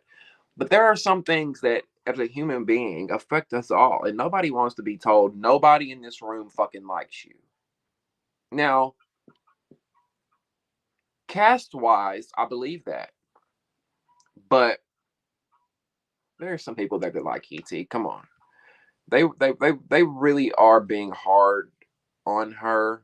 Even though she did a lot of shit, she put a lot of this shit on herself with the way she acted during this season. I hated the way the bullying shit she did. I don't care if Natalie put her up to it, she still did it. However, a lot of these girls do the same shit that ET does.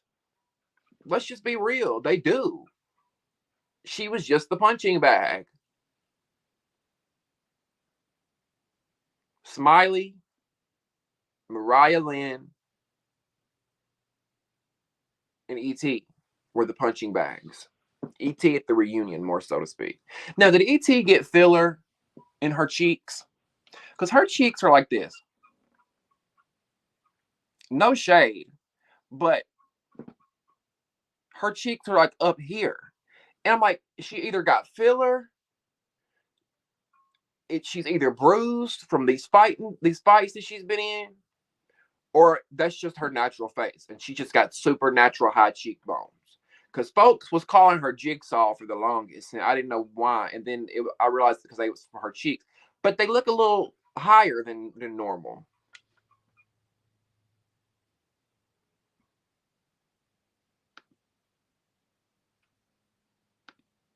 She got beat. That's what it's from. Yeah. Now, ET, listen, ET handled her business when it came to Sapphire, but Sapphire is easy, right? And I'm sure she handled her business with others, but Taseki really gave her that work. We can't deny that. We can't.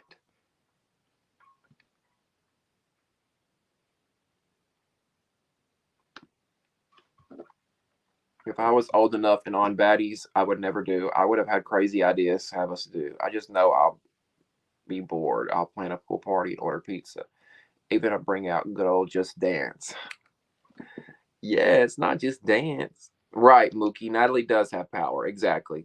Hi, Glitter. Thank you for joining us. I can't stand Anna. She made a story talking about she can't wait till she get complications from her surgery. Ooh, who did she say that about? Rollie? That's something that's really dark to wish on somebody.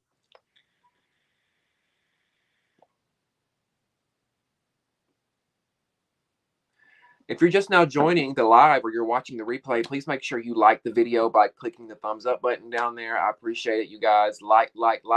That helps me get to the algorithm. The more y'all like this video, the more YouTube's going to share it out to the world. Jay says, I want to watch more shows like this. Are they any more? I'm into it. I would say go watch Now That's TV. That's a totally different app. It's a totally different network. If you like the fighting shows, Now That's TV has a lot of content, a lot of fighting. If you're trying to watch more stuff like this on Zeus, I would say go watch seasons 2 and 3 of Jocelyn's Cabaret. I would say go watch Bobby I Love You Purse season 1. I would say watch Bad Boys season 1. I didn't care for 2. 1 wasn't bad, but it wasn't good. So yeah, there you go. Recessionista says, now I'm not taking up for ET, but I went and looked at the pic of her before she fought Taseki, and her cheeks do appear bigger. But Taseki didn't help. Yeah. Yeah. It didn't help. I think it just, and you know what I think it was to Recessionista? She had that scar, that big red bruise or whatever it was on her cheek. And I think that exaggerated it and made it even look like, okay, my cheeks are fucked up from a punch. When in reality, I think she just naturally has, you know. And listen, people dog ET all the time and say she's ugly. I don't think she's an ugly girl. People like, I cannot stand the beauty standards that we have nowadays. Like if you don't look a certain way, if you're not a certain complexion, if your hair is not a certain way, if your nose is not a certain way, like you're ugly. And I just don't get that, because to me there's not, and y'all know how much I hate Anna Mac. Hate's a strong word, but y'all know how much I dislike Anna Mac, how much I dislike Biggie. I don't think those are ugly girls. I don't think there's one ugly girl on that cast. Like, come on, y'all. And people are so quick to call folks ugly, and it's like, let's turn a mirror around on you, baby. What you look like? You know, y'all be taking it so far when it's a show. It's entertainment. We can talk shit all day. We can, you know what I'm saying? But would just be saying she's ugly, she's ugly, she's ugly. That's like, my opinion. I don't think none of them's ugly. Right now, granted, some may be better looking than some. Some might be bombshells. Some might, you know. But now, is ET a fucking strike knockout? Victoria's Secret supermodel? No, but she's not an ugly girl, and we're not gonna do that. Look how bad Biggie was trying so hard to kiss her ass. Yeah, Biggie's a fucking ass kisser. Big time. No problem, my love. ET also had her teeth done like days before. Teeth and ass done. That's why I was impressed with her. If I had just got my booty done, if I had just gotten fat transferred to my ass or silicone in my ass or whatever, I would be terrified to be out there fighting, because she fell on her ass quite a few times. I'm like, oh my god, is it gonna bust? Like, is it gonna pop? Is it like? And that might sound ignorant and naive, but seriously, I'm like, oh fuck. Like that chick must have been nice.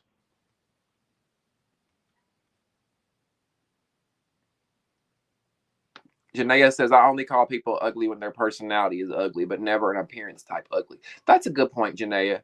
Because I feel like when somebody is ugly on the inside and rotten on the inside, that it's okay to call that shit out, right? We can say that all day long. Like, you're an ugly person on the inside. You're just ugly. But yeah, physical appearance, like, now don't get me wrong. When we're going back and forth, if you go gutter and you talk about my appearance, of course, all bets are off, you ugly bitch, right? You know what I'm saying? If somebody goes, I don't ever go towards appearance. I wait for, if I'm in a read battle with somebody, I consciously never go for appearance. I never do, because I'm comfortable with myself, and I'm confident with myself, and I love the way I look, and I don't have to down other people to make myself feel better. But bitch, if we reading each other down, you got some physical abnormalities, you best believe I'm going to hell, bitch. I'm going to the depths of hell. You damn right. But just if we just arguing, like, for what? ET is not ugly. I just think she has a cheap glam squad. Right, Glitter. What's that famous saying? You ain't ugly, you just broke. Right? Anybody ugly? She just ain't got the coin yet. Cause listen, when ET dolls up, she look good. It's like T calling Scotty ugly when Scotty is gorgeous. It's weird. Like, you don't have anything to say besides lies. Yeah, and right, like T got a lot of nerve to call somebody ugly when she's had her whole body, face, lips, ass, toes, stomach, everything in between done. allegedly. But I mean, shit, we can see that, right? Nose pinch, lips, cheeks.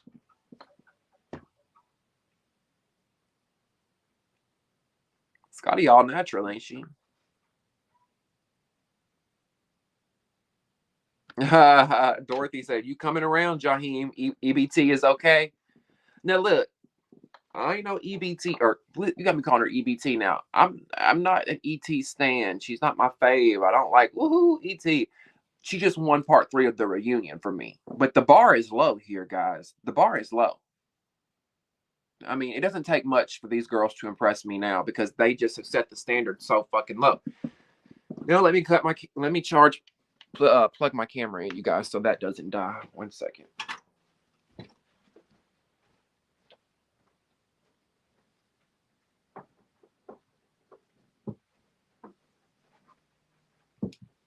I got cords everywhere.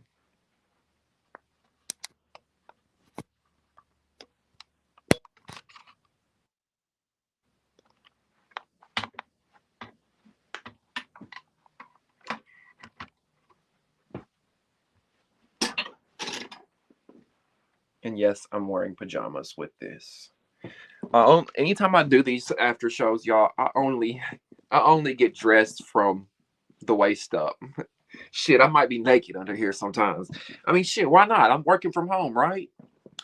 I get myself presented from the waist up, and I'm in pajamas or naked from the bottom. No, I'm not really naked, but hi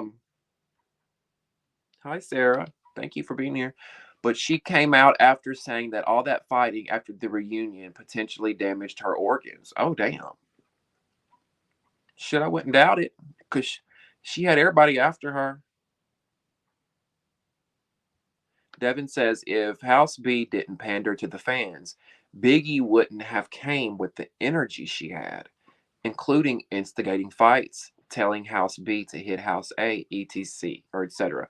Right. Yeah, I agree. Biggie's gonna do, she's gonna blow wherever the motherfucking wind blows.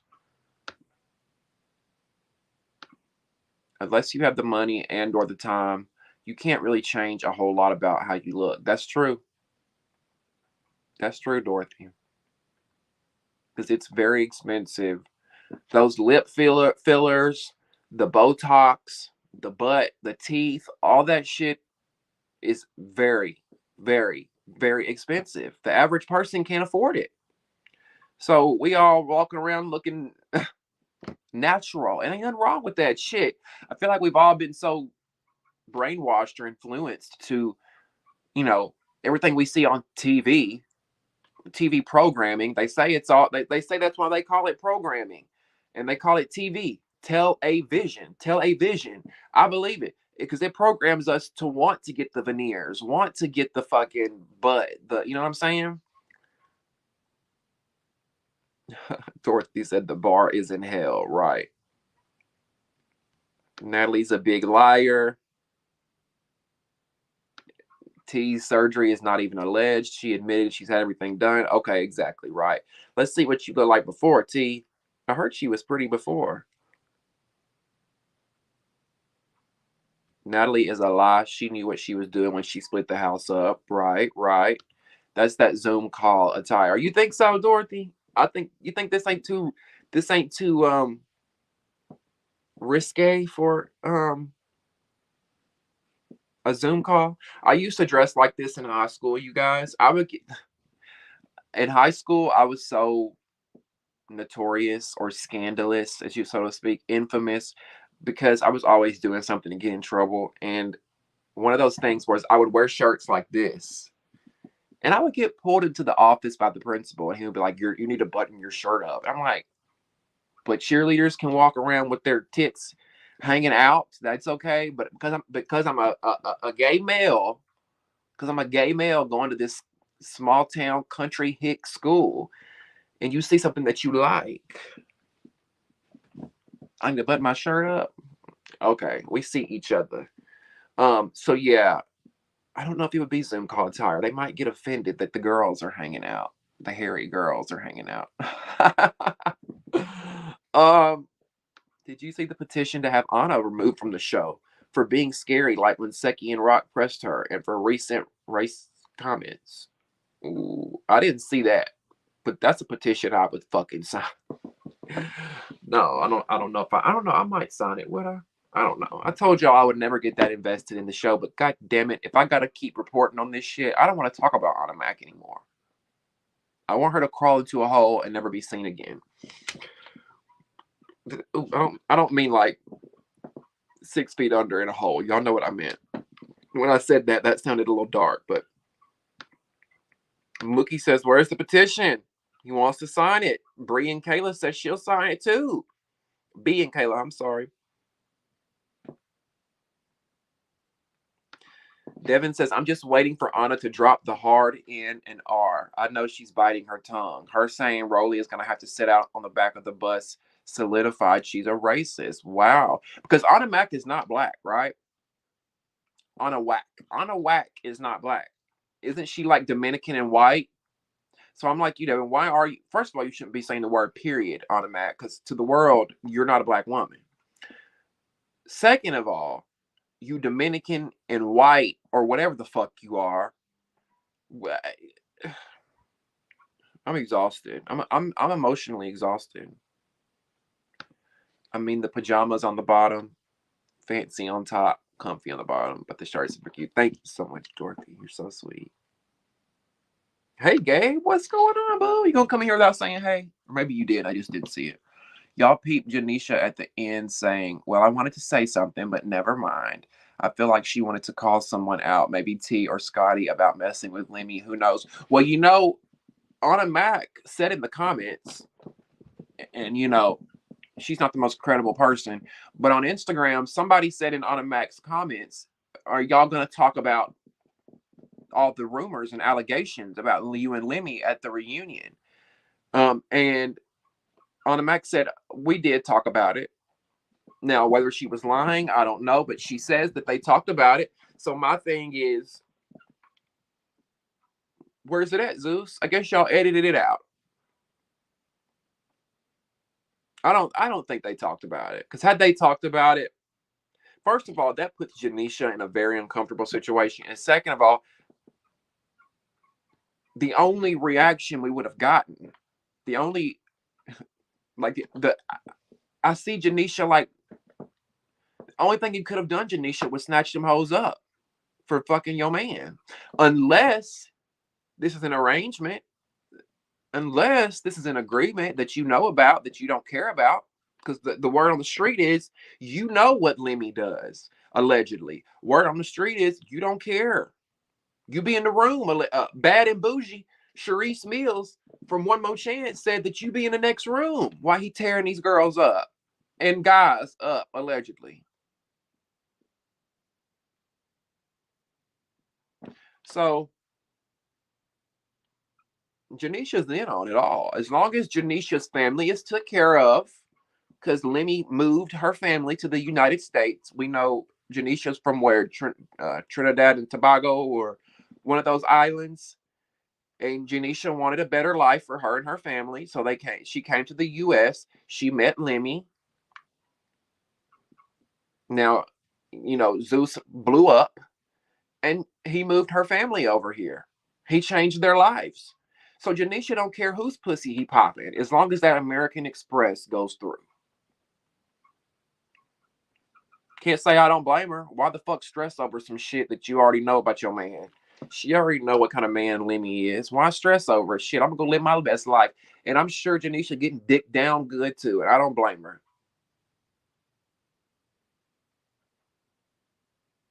So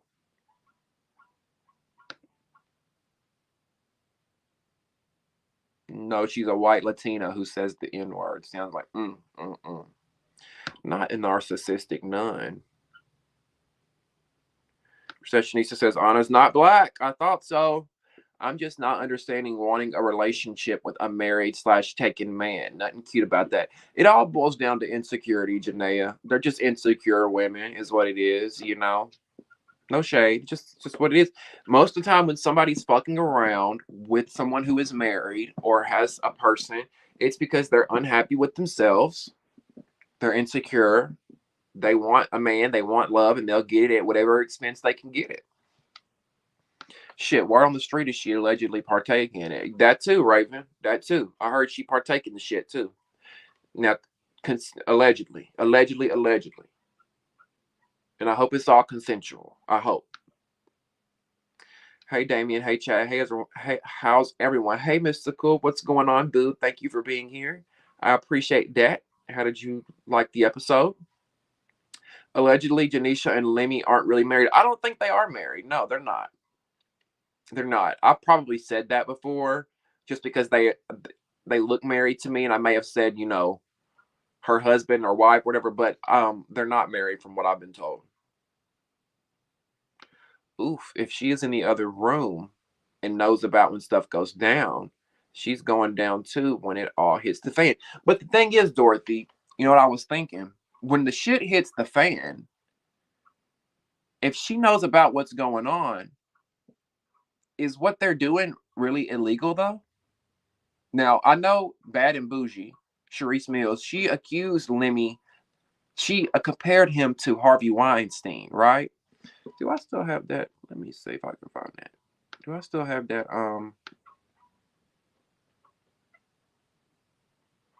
No, I don't have that video. Anyway, she compared Lemmy to Harvey Weinstein. But my thing is, what has Lemmy done? And y'all know I don't defend that man a lot, but we got to keep it a buck. What has he done that's illegal necessarily? He may be an unethical boss, allegedly sleeping with his talent and his employees. But if these girls are consensually giving the cooter cat away, has he really done anything illegal? They're just running a brothel and a network at the same time. I mean, I guess if you consider exchanging sex for money and apartments and things like that, yes, that's quote unquote illegal. But as far as like SA, RAPE, trafficking, those kind of things, I don't think he's ever been accused of that. Right, Raven. Insecure and money. That's what it's all about. Money will make you do anything. I don't care what none of y'all say. Money make you do a lot, especially if it's right. In the moment when we talk about it, we're like, no, I wouldn't do that. But when the money is in front of you, you rethink all your morals and values. Maybe I'm just too young to understand. How old are you, Janaea? I wonder how long they've been together. If they are making cast members sleep with producers and creators for positions on the show, allegedly, yeah. So the key word there is making. Now I've never heard that. Now, benefit of the doubt, or from what you're saying, it could very well be going on. But from what I'm understanding is this is all consensual. This is all. Now, is he wrong for presenting the opportunity? Hey, slob on my knob for season 3 for a contract? Yes, it's wrong. It's wrong, and you know, but if these girls are volunteering or not volunteering, but these girls are saying okay and saying yes, I don't know. I don't see him getting in any legal trouble other than his reputation being tarnished. It can still be coercion into. Okay. Okay. True. I could see that.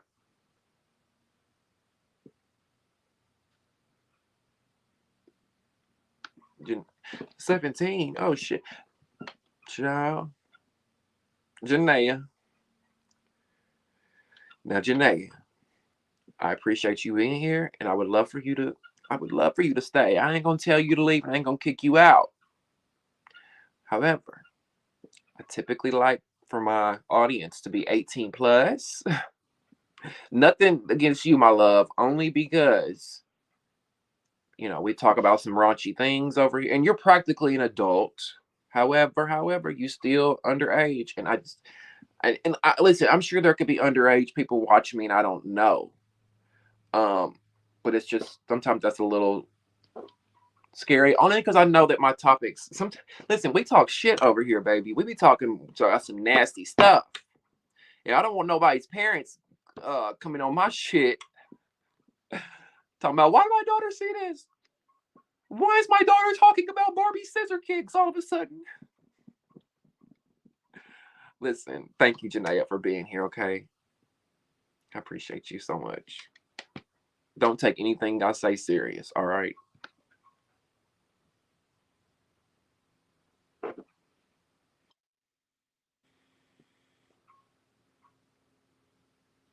It could be coercion, but they'd have to prove that.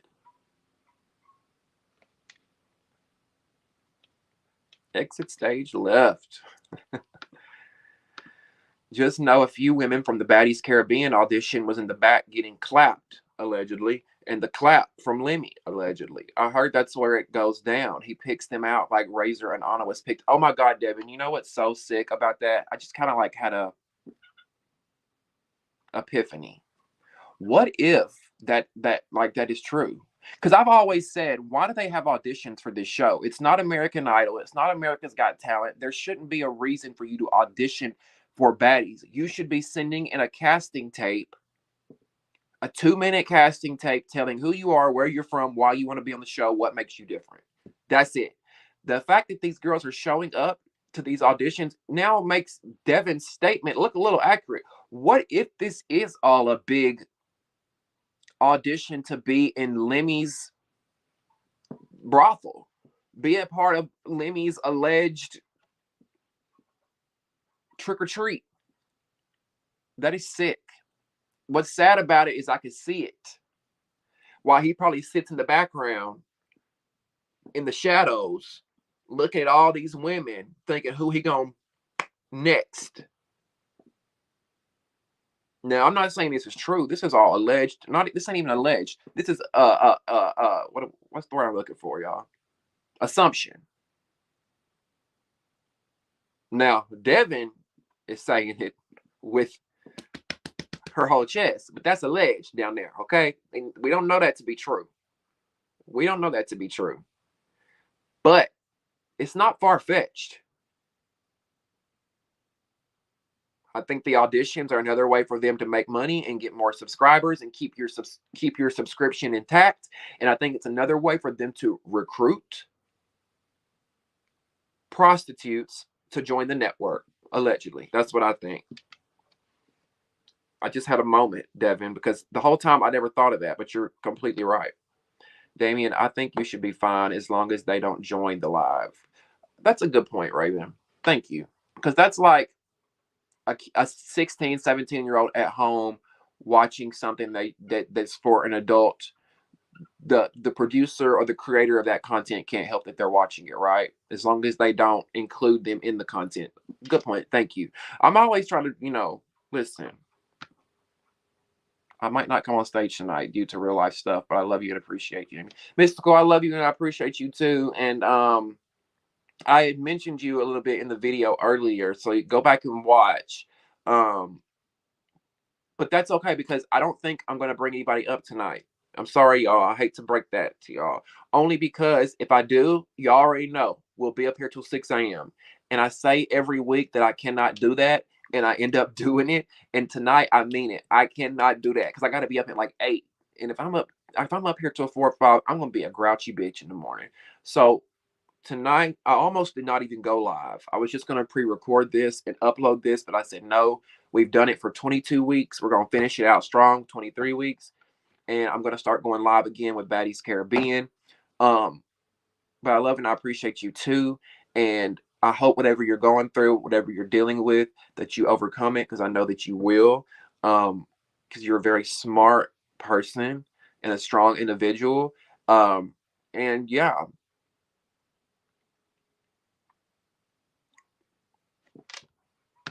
yeah, I get that, but Baddies isn't PG either. I stay in my lane. You're right. You're right. And like I said, Janaea, that's nothing personal either. And I hope you don't take that like I was just singling you out. Um, I mean, you're pretty much a grown adult, but I'm just crossing my T's and dotting my I's because I don't need nobody up here. They already think the gays are weirdos and groomers. I don't need nobody thinking that for me, because baby, I like, which I know you're a female, Janaea. But I like my men older than me, okay? I like a little gray in his beard.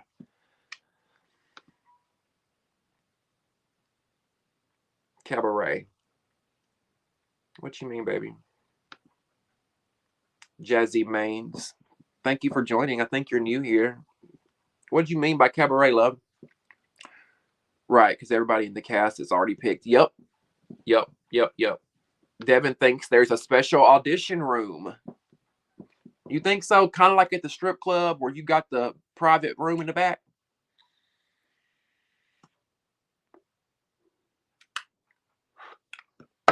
Just saying. Lemmy Dick must be sore if that is true. He is not even all that attractive, but I guess people will do anything for a bag. He is a loser and a user for that. That's true, Wiseman. And yeah, like Lemmy may not be the best looking man, but his money is what makes him fine to women. The money just like makes him so fine. And listen, I'm skinny. I'm a very skinny man. Listen, y'all see my collarbones? I'm very thin. But Lemmy makes me look like, I don't know, Rollie. That man, his arms and legs are about that big around. I'm like, God damn. No shade. I'm not making fun of him because I know how it is when everybody's body's different. I know how it is when you're super skinny and you eat and you eat and you eat and your body don't do nothing. It all goes to my dick. What can I say? Sorry, Janaea. Oh my God. Ugh. See, that's what I'm talking about, y'all. My mouth be reckless, and that's why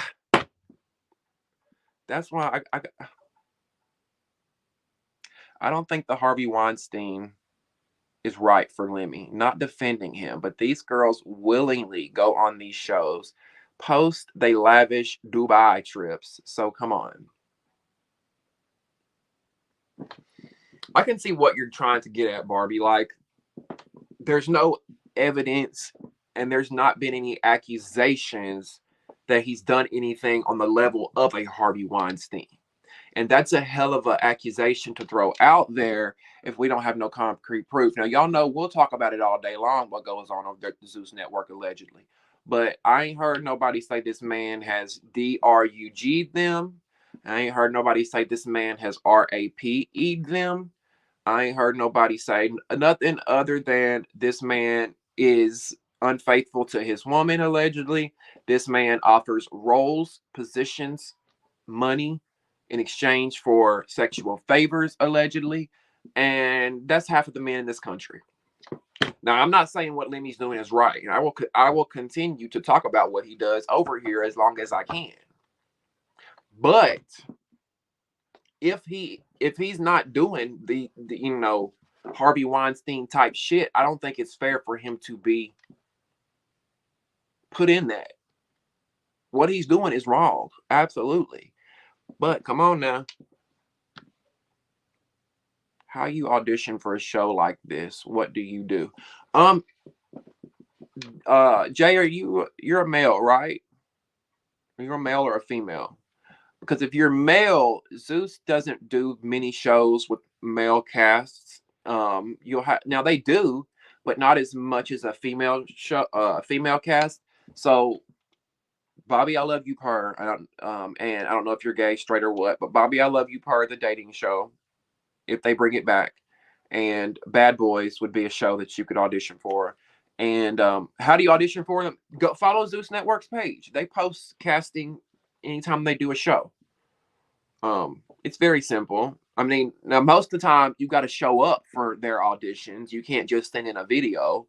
So if you're willing to show up, then just go follow their page. Lemmy has a harem. What is that? Did you mean a hard on? What you mean, Wiseman? Devin says, I know, because I was one. Let me stop. You was a what? Was you one of them backroom girls, Devin? Did you show up to the auditions and end up in the back room with Lemon Pepper Stepper? Did y'all see ET's face on Instagram? No, I didn't. But you know what, y'all? Let me get back into the show because I've been running my mouth so much. Let's see. A harem is a group of hoes. Oh, I didn't know that. I learned something new today. I'm gonna start calling people that.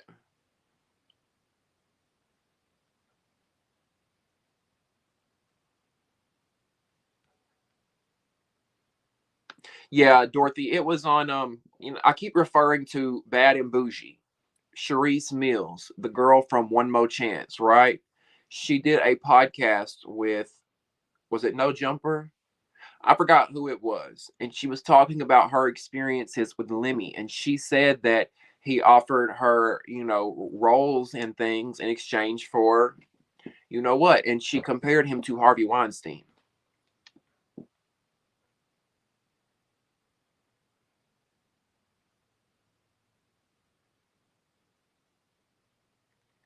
However, Big Barbie, the only thing is like I don't want to say Lemmy's doing that stuff, but I also don't want to. My thing is I want to wait till it plays out. We'll wait till it plays out because right now we just don't know.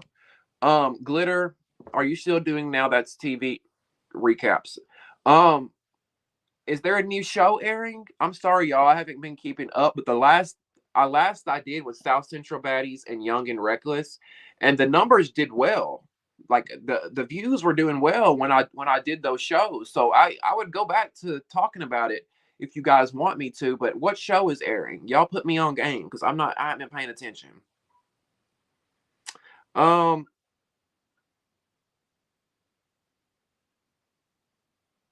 ET had me weak. I love water. She was doing.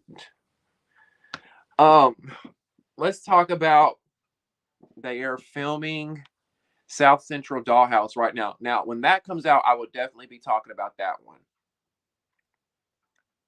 I will definitely be talking about that one because that's the show with the all trans girls. I'm watching a show with all trans girls right now that's on YouTube called The Dolls. Have any of y'all seen that? It's really good. It's like Bad Girls Club, but with trans girls. They're in Miami. It's really good. Y'all should go watch that one. It's called The Dolls by Gemini Films. The Young and the Reckless reunion, new season of Zodiac House, new series called Mean Girls. Yes, I remember when Mean Girls came on. I didn't do Mean Girls because I didn't really get anybody's interest in that.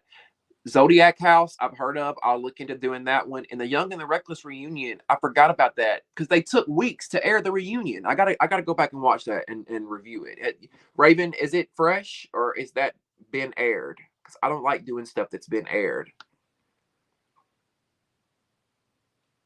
I mean, you should watch Barbie Wants Both. It was good. It's a show where Barbie from the Cabaret wants a poly relationship. It's a love show. I saw that. I do want to watch that. There's so much TV, y'all.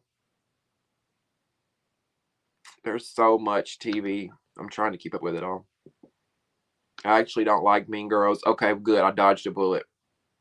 Part one came out last week. Part two tonight. Okay, maybe I can do both parts this week. Thank you, Raven. I will get on that. I need to write that down. I got a lot of videos to make. Okay, let's go back to the show. I gotta wrap this shit up. We 2 hours in. Let me go back to the show because I want to be off here by midnight. But we got about 30 more minutes, you guys. Um, Now watch. I'll probably be up here till 1, 2, 3.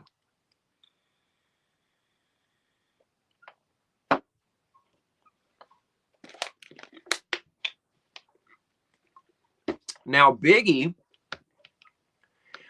brings up the fact that ET lied about somebody hitting her outside the club. We remember that was a central storyline this season when the girls were going into the club. So, ET swears up and down that a man, attacked her from behind and said, "Big Biggie, bitch," or something like that. "Big Biggie sent me," or something along those lines.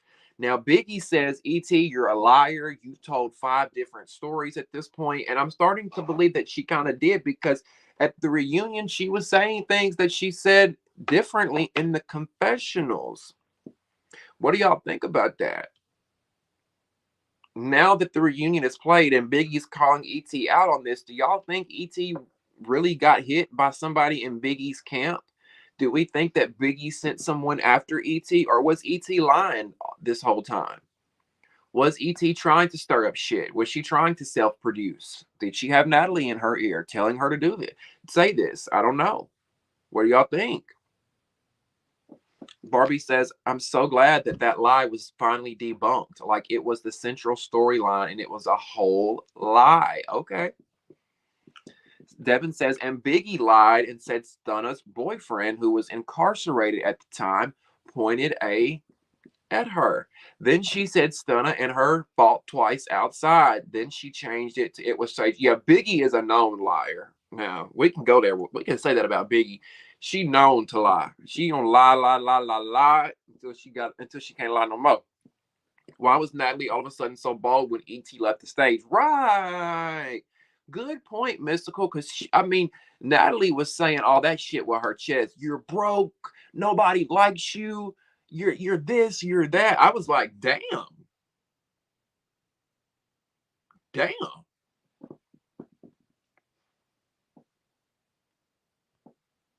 I hate when people lie.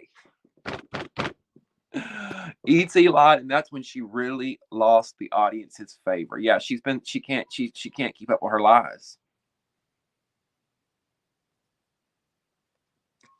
I think E.T. might have thought that at one point, and she's sticking with it. Okay.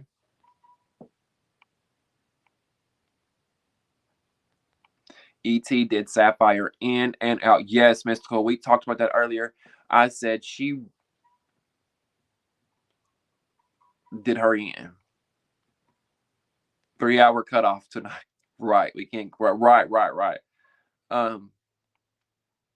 We're on a curfew tonight. Right. She gonna ride that lie. She gonna ride that lie till she can't no more. Whatever Lil Nas X said. She gonna lie till she can't no more. Now I want you hoes to pay attention real quick.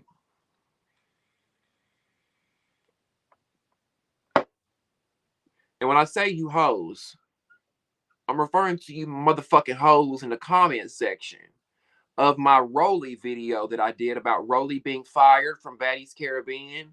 All you dick-sucking ass hoes that was in my comment section talking about, oh, she wasn't fired. She had surgery, so she couldn't do the show.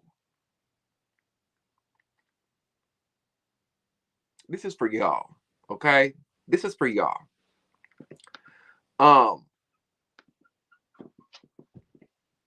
Rollie lied, okay?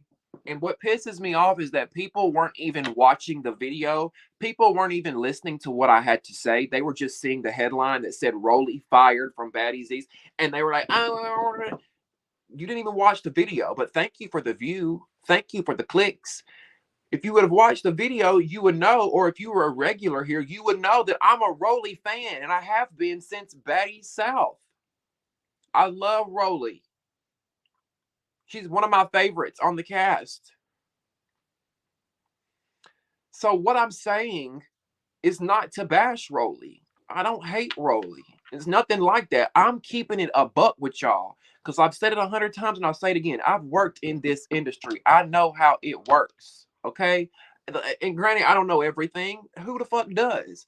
But that's why I wanted to create this channel centered around reality TV because I wanted to give you guys a different perspective from somebody who's been there. A lot of these YouTube bloggers and shit, they just watch this shit. I've been behind the scenes of this shit. Now, not Zeus Network, not Baddies, but when it comes to television, when it comes to the business side of these networks, when it comes to the legal side of these networks and what these motherfuckers want and what they do and the shit that happens behind the scenes, I've seen it.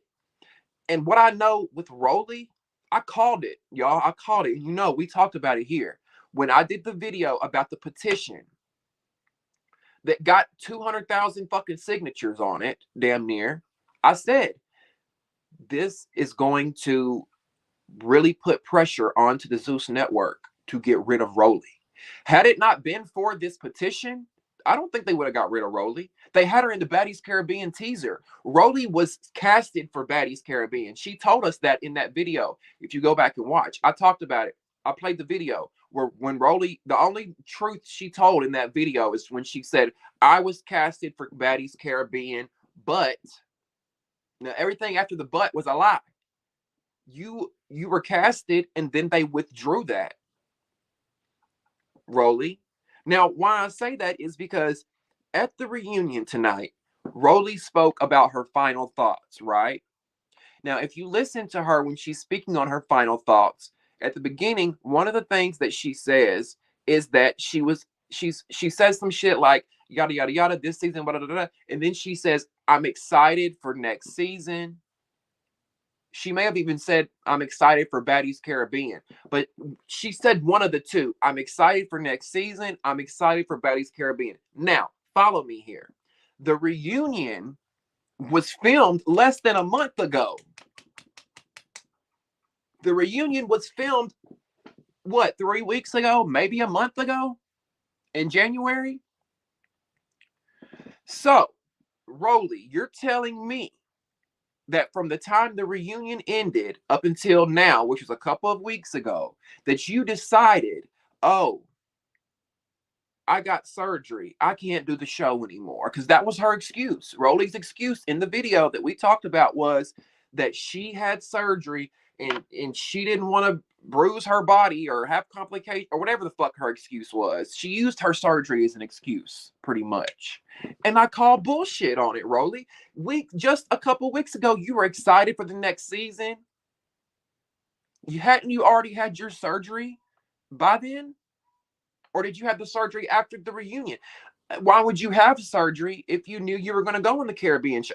It just don't make sense. And I don't care what nobody says. Zeus themselves can come out and lie and say that Rollie quit on her own. Rollie didn't quit on her own. Zeus got so much fucking feedback. Y'all, they're a subscription-based network. They're not like Bravo to where, people have cable packages and that, advertisement dollars. And Zeus doesn't have advertisement dollars. Zeus doesn't have commercials. That's how Bravo and them make their money. So they don't give a fuck what y'all got to say at the end of the day because the commercials make their money. Zeus is a subscription-based platform. We pay them. You pay them. You that subscribe at home, you put money in Lemmy's and Natalie's pockets. I put money in their pockets. So our opinions matter. And when that petition came out, baby, and I love me some Rollie. When that petition came out, you could hear a pin drop over at the Zeus Network because they were like, oh shit.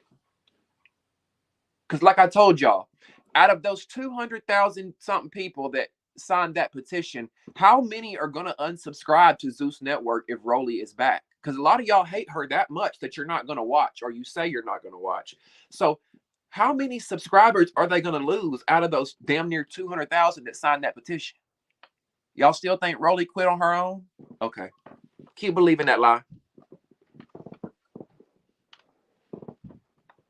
Rollie knew about her surgery. They schedule surgeries weeks in advance. Come on, y'all. I ain't never had a surgery. Well, I've had my wisdom teeth taken out. That was years ago. They typically schedule surgeries in advance, not a week away. And some surgeries might be scheduled a week away. I don't know. But most of the time, shit like that is in advance. You knew when you were getting surgery. You knew when Baddies Caribbean was going to be filmed. Stop capping. And that's why I respect real bitches who come forward and say, you know what? They fired you. They fired your girl. Don't be mad at me, y'all. When I'm not on next season, go get mad at Zeus Network because they're the one that don't want me back. Be real. We can all relate to being let go from a job. I know I can. Shit. We can all relate to being fired from a job, really. It ain't the end of the world, sis. They're going to bring you back. They're going to bring you back. They're just putting you on a pause. They're letting you breathe so the fans will calm down a little bit.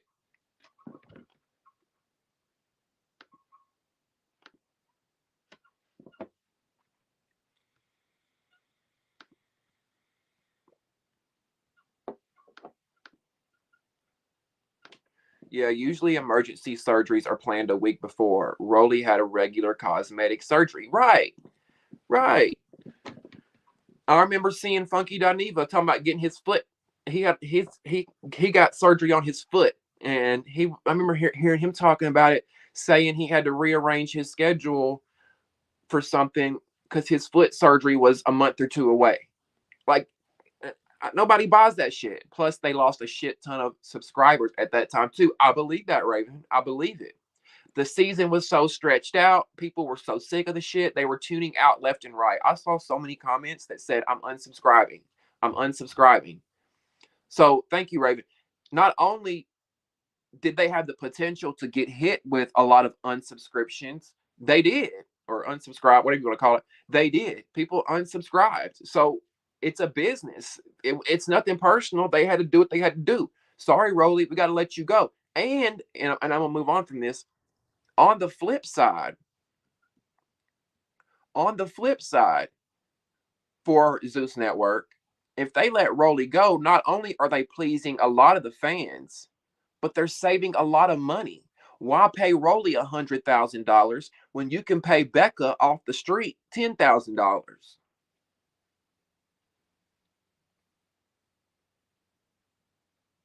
Hold on, y'all. Let me text my brother back.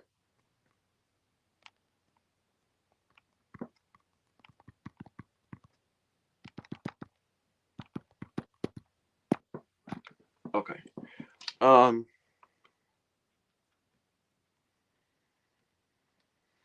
Yeah, I like Rollie too, but that petition signed her walking papers. Yep. Michael says he thinks Rollie quit on her own. Okay. Well, as of 2 or 3 weeks ago, Michael, she was gung ho on Baddies Caribbean. We heard her at the reunion tonight. I'm looking forward to next season. Hadn't Rollie been talking about her surgery for months and months and months? Ellen says she thinks Zeus Network decided to let her go for whatever reason. Yeah, Ellen, and the reason is the fans don't like her. And even in traditional reality TV, y'all, like on the Bravo shows and stuff, they have what they call a Q rating, a Q score. And every cast member has a Q rating. And the Q rating is what the executives look at. And the Q rating is how much the fans like you. They're looking at pretty much your popularity. And if your Q rating is extremely down, they'll boot you. And in this case, that's what's happening with Rollie, in my opinion. Her Q rating over at the Zeus Network is extremely low, even though I love her. Devin says, I think Rollie will be back, if not this season, next season. She's also a troll. She'll say she's not returning, then pop out on the trailer. That's true, Devin. That's true. Because she could have bamboozled us all, and she may not be let go at all. I could so see Rollie saying, ha ha, bitches, I got you. I'm back. Y'all thought I wasn't coming back. And listen, I would gag. I would love it. I want her to come back. Because people are mistaking it as I'm hating on Rollie. For what? Y'all must not watch. I love Rollie. But if she is, in fact, not on next season, it wasn't her choice. And I'm going to keep it at that. Exactly. And she tried to say on live she needed to heal. She had already had another surgery before the reunion was filmed, so that didn't make sense. Right. And like I said, too, let's say that was the case. She needed to heal. Zeus would accommodate her in any way as possible. Krishan was pregnant. So if Rollie was trying to heal, they would have told her, look, you can sit back and cuss bitches out if you want. You ain't got to fight. Suki had in her contract, she didn't have to fight, allegedly.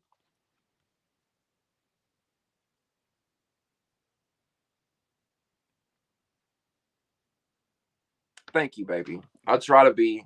I try. Thank you, Dorothy. Laugh my ass off. They must be new. You done said you love Rollie so many times. Like, what the fuck? They take it so personal. Yeah, it's because they're reading the headline. That's it.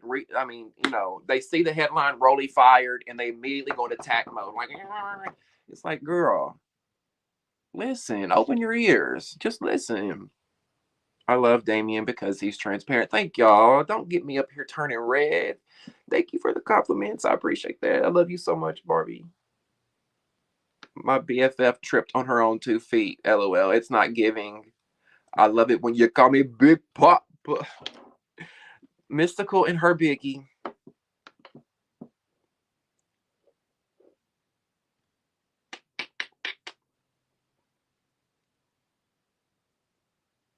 That was funny, Mystical. Durga says my disdain for Biggie knows no bounds, man. Right. That's how I feel about On a Mac too. Biggie and On a Mac, I'm just like, oh my God. I'd rather pluck every fucking hair off of my body than watch them again. Okay, let me get back to the show. I feel it's a bad decision for Zeus to let her go over the fans' opinions. Now the fans are going to think they can control Zeus. There's going to be petitions for everything. That's a good point. I mean, look, they got one for Automatic now, didn't y'all say? I feel like the Automatic petition is way more warranted than the Rollie petition. Why don't y'all create? Why don't we keep the same energy for Automatic and Biggie that we do Rollie?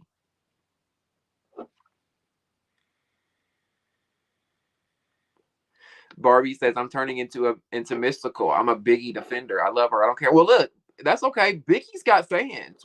That's one thing we can't negate. One of the things we can't ignore is that Biggie has a fan base. People love Biggie because she's the underdog, right? She's not the bombshell. Oh my God, bougie Louis Vuitton girl, and people like that about her. I think people see relatability in Biggie. I think when people see Biggie, they're able to relate with her and wait. Now I can't,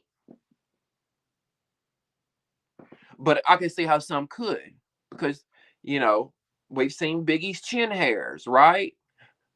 We've seen different things about Biggie that makes her more human and more. I don't know. Y'all know what I'm saying? Fuck.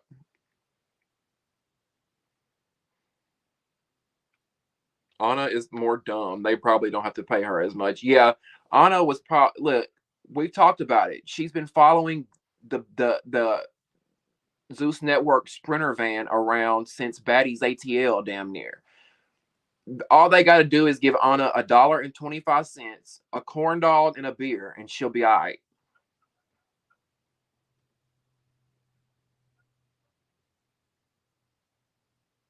Ooh, okay then.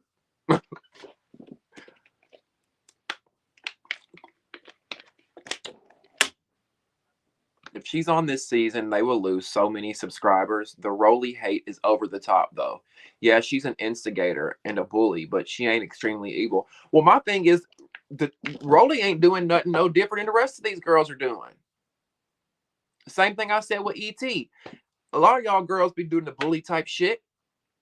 They all are crabs in a bucket. Damn near all of them. Now Sapphire asked Rollie. Sapphire had the nerve to ask Rollie why Rollie let Natalie get beat up. Sapphire, you have some nerve, my darling. Why did you let Suki handle what she had to handle in Jamaica? Like, I'm confused, Sapphire, because you own this brand new shit. When thank you for the like, my love. And if you're just coming in, please like the video, or if you haven't liked it yet, please like it. Thank you. I don't know. I was confused by that. You got some nerve, Sapphire, to ask Rollie why she didn't. Why Rollie let Natalie beat, or why Rollie let Natalie beat Natalie up? Like, girl, what? I'm convinced that Sapphire is just fucking delusional. I'm convinced.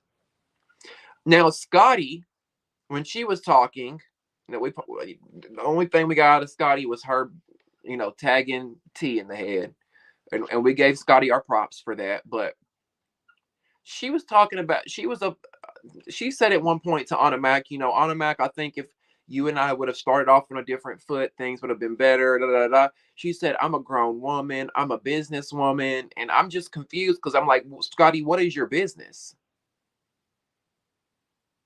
Selling cat? Slanging pussy? Slinging international pussy? Is that what your business is? Because if you're talking about that waist trainer business that ain't been active since August of 2022, you can keep that. I mean, listen, I don't have my own business unless you would consider this one, but I don't have my own business like some people do. And I know from what I've heard, that shit is hard. Having a business is sun up to sundown work, dedication, blood, sweat, and tears. And a lot of you hoes be letting business roll off your tongue and your lips so fast And if you got one, kudos to you, Scotty. And I want to give you your props. But I mean, what is the business?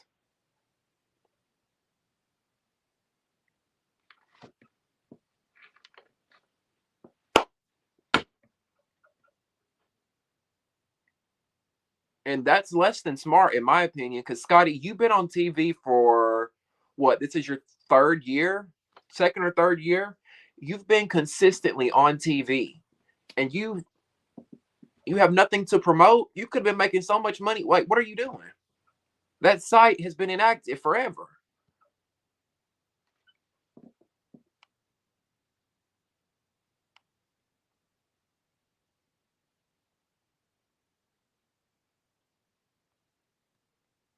In the business of personal training, which died off for her a long time ago. I'm finna say I ain't never seen Scotty personal train nobody. Now, granted, she doesn't have to post on her Instagram when she's personal training someone, but I just feel like that was a moment for Scotty to flex and lie. Unpopular opinion. I believe the stylist told ET that. ET acted sus, but I feel it was because she was over it.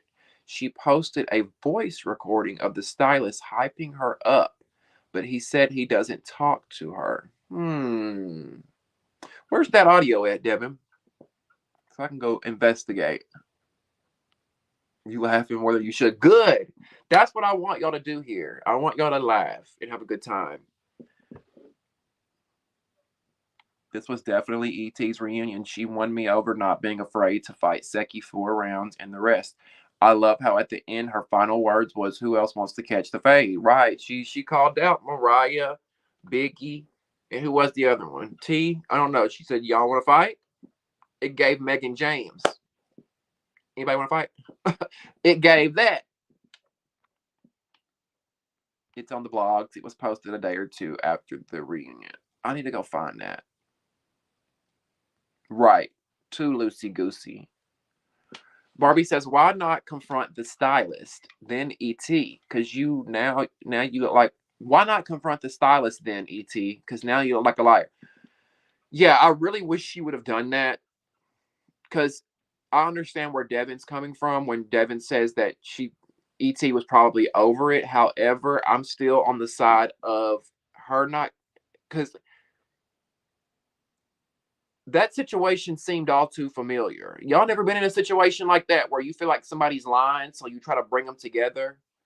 And if one of the people don't want to come face the music, chances are they lying because they don't want to, they don't want to face it. Now, ET could be telling the truth. The stylist could be very messy, could have been stirring up shit the whole time, could have wanted to be low key, be on baddies the whole time. So he stirring shit up because that's very believable. But at this point, I don't know who the fuck to believe. In that last round of ET versus Mariah Lynn, Mariah stood up when ET asked if anybody wanted their fade. And I'm like, Mariah, baby, you know you're not going to win that. Why are you even trying? Why are you even trying?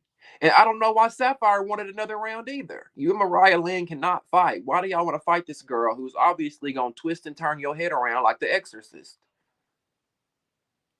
In real life, with no security around, Sapphire, you would get dog walked.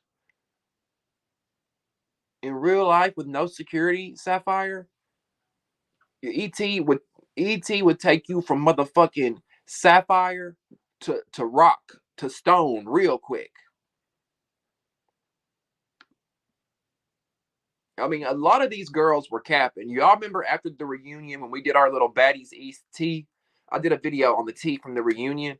A lot of these girls lied so much and hyped shit up so much. They did this, they did that. Y'all didn't do shit unless they edited it out. Yeah, it's not looking too good for some of y'all. And Biggie wants to fight ET there towards the end of the episode. She wants to fight ET so bad. And I low key wanted to see ET mop the floor with Biggie because I don't feel like nobody's really handed it to Biggie like she needs it. I don't feel like nobody's really gave Biggie the work because if they did, she would shut up. She hasn't been given the work good enough. And we all know she can't fight. Look how she damn near fell when her and ET started fighting. I mean, it was such a joke that ET was like, I'm not even fighting you, bro. Like, I'm not even fighting you. But my thing is, Biggie wants it. I think she's not gonna be satisfied until somebody knocks her clean the fuck out, like KO, blackout, like see stars, like that. And you're gonna keep on Biggie, and somebody gonna sew that mouth shut. Literally, you're gonna be in the hospital with your jaw broke and your mouth sewn the fuck shut.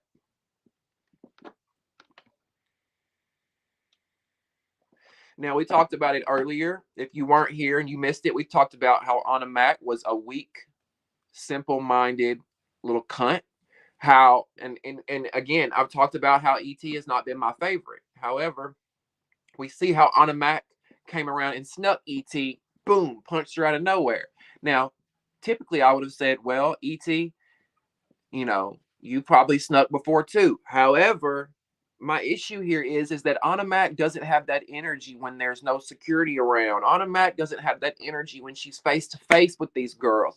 You gotta sneak. You gotta be that little sneaky ass rat that you are, because you're no better than that.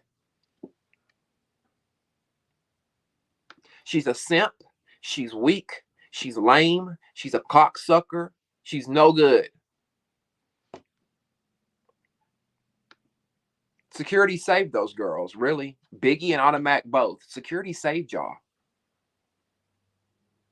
And listen, I might could say the same for ET when it comes to ET versus Taseki. Security might have saved ET. Because Taseki probably would have fucked her up. But when it comes to Biggie and Anna Mac, baby, I wish security would have gave y'all 30 seconds each. I would have paid for that. Pay-per-view. Pay-per-view, bitch. I would have paid for that.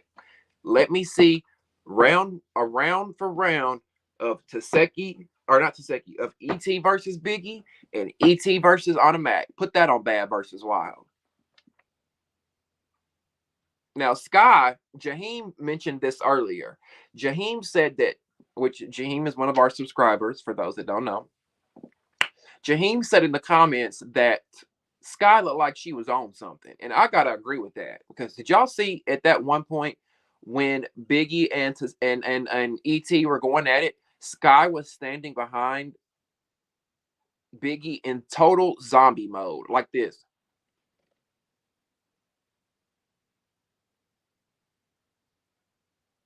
Like she looked like she had a Xanax bar, a Percocet, a few blunts, a few shots. Like sis looked like she was on planet Pluto. Woo! Like gone. Gone ain't the word. Sky, baby girl. Sky said, I'm going to the sky today, baby. Now, ET tells Natalie, fuck you. And that's when Natalie is like, what did I do, ET? What the fuck? What's the problem? Nobody likes you, ET. What's the fucking problem? But I'm like, Natalie, I think what ET was referring to, did y'all not hear when Anna Mac snuck ET? It sounded like that was Natalie that said, beat her ass, Anna, beat her ass. And I feel like that's why ET was upset at Natalie. And that's why she said, fuck you, Natalie, because she heard Natalie say, beat her ass, Anna. Was that not Natalie? Did y'all not hear that? Was that somebody else?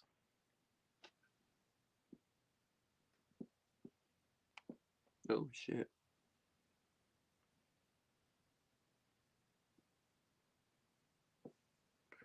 Um, she talked $1 million worth of shit on YouTube, but was quiet at the reunion. You talking about T? Yeah, T was very mute. Look around, everybody on mute. That was T.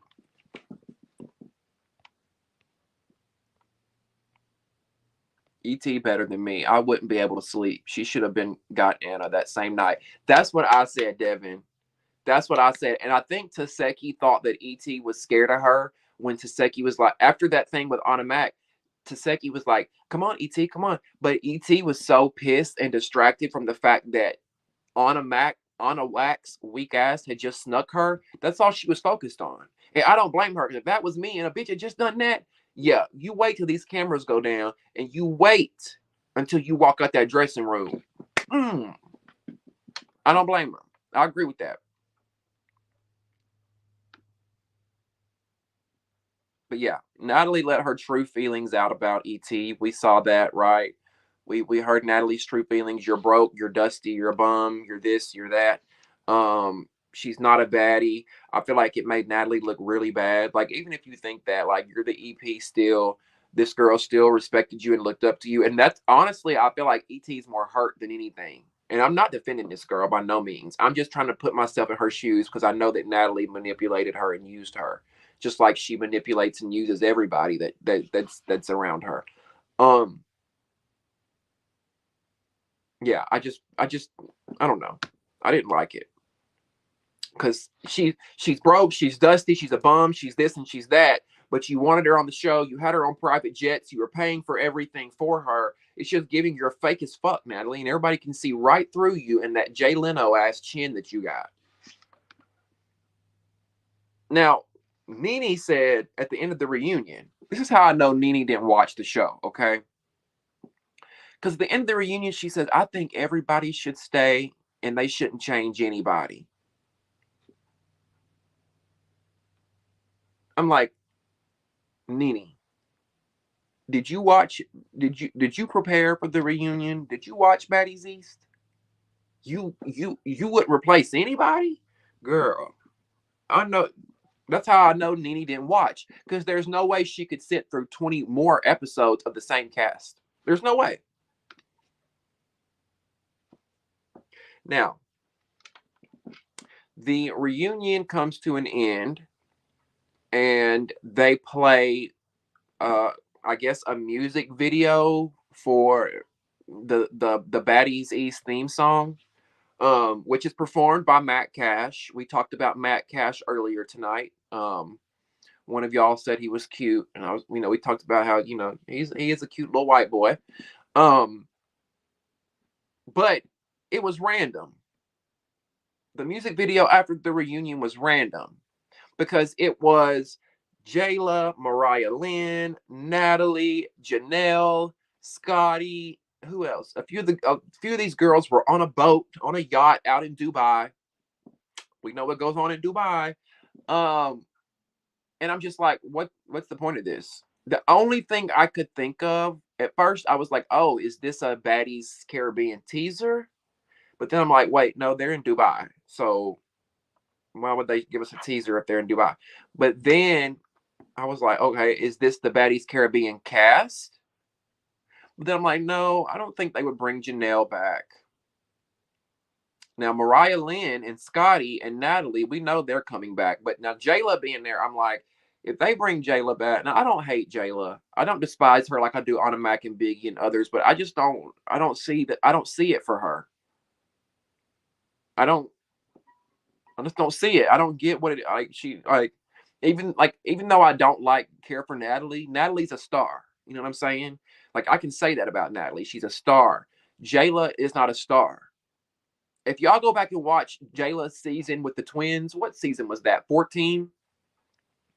If y'all go back and watch season 14, you can tell that Jayla looked up to Natalie then, and she wanted to be the next Natalie. Because she came in saying oh, this is the Jayla show. This is the Jayla show. She wanted to have her I Run LA moment. So she kept saying, this is the Jayla show, until she realized that there was two twins that were bigger, stronger, smarter than her. And she was like, well, fuck, if you can't beat them, join them. So she turned into the third Claremont twin. So that's my issue with Jayla. She doesn't have an identity of her own. One minute she wants to be Natalie Nunn, the next minute she wants to be the Claremont twins. I don't want to see Jayla. Do y'all want to see Jayla next season? I don't. And Jayla has said some comments before that makes me think that she wouldn't want her son to be gay. Now, not many people listen. Some people, when I say that, I don't mean literally. I'm meaning more so like Jayla. I'm not saying she's homophobic either. I'm just saying Jayla be Jayling sometimes. And she said some things in Baddies South that made me go, Just like Rollie said some questionable shit before too. But Rollie to me is likable. Jayla's not that likable. Um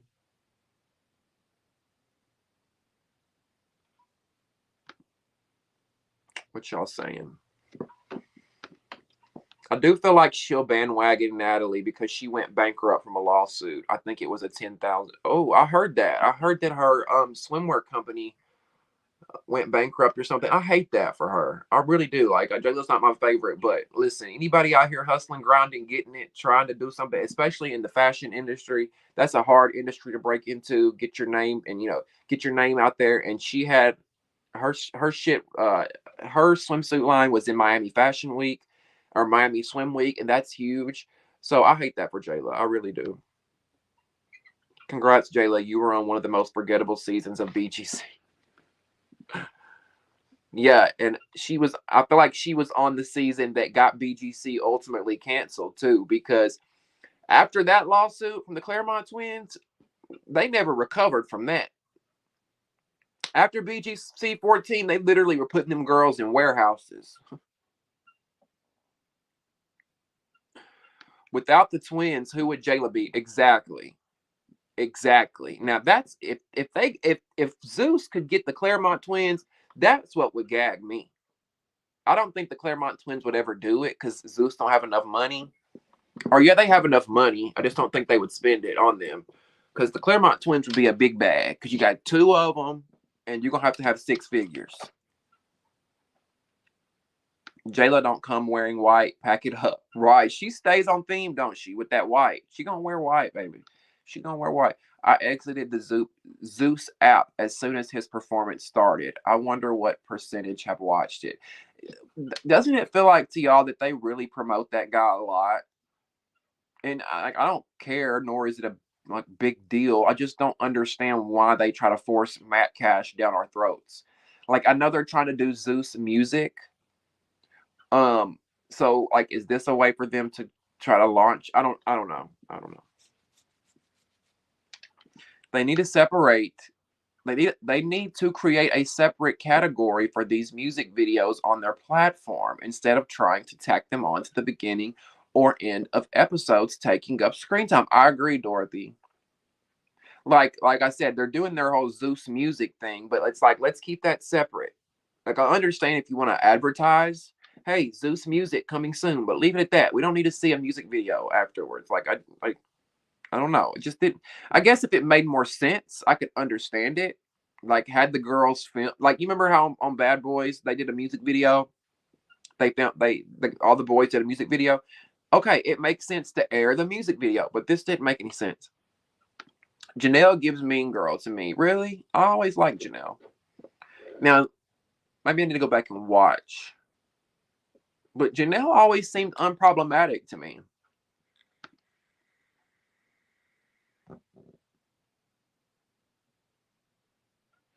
Baddies Caribbean has been cast. I don't know why they held auditions. That show was casted before Baddies East even ended. Why was Booty on my screen for 3 minutes? I was forced. I did not consent. It was, wasn't it, Barbie? And it was slow motion booty. I mean, the booty was slow. I mean, I saw lips, I saw crevices, I saw clit. That birthmark on that girl, I think it was DJ Sky, but couldn't tell. It looked like a doo-doo snake.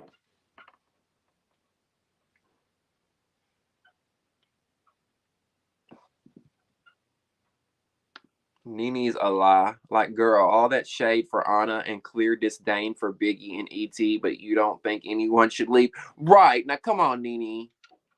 You're known for telling it like it is. You should have told it like the fuck it was.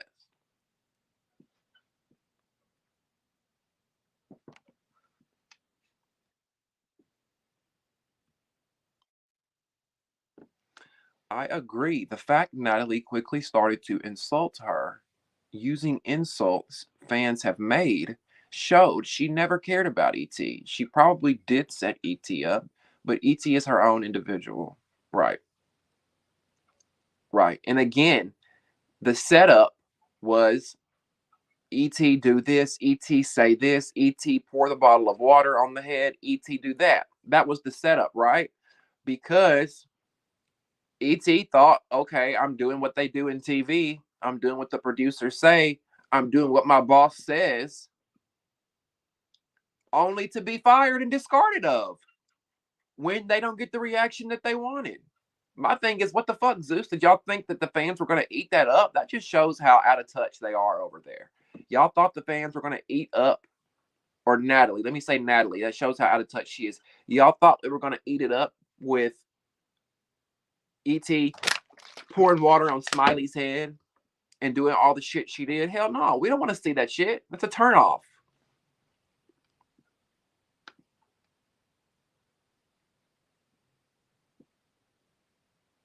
Yeah.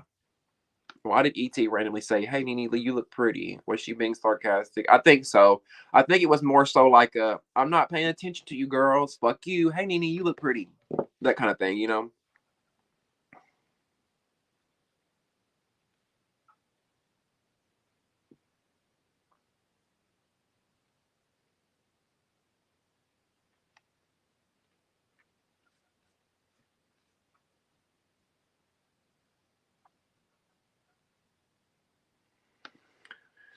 I mean, what's your ethnicity? But I'm biracial. Am I saying that right? Is that ethnicity? Because I know race, ethnicity, all that can be different. I'm biracial. My father is black. My mother is white. One day I'm gonna show y'all a picture of my dad so y'all can see.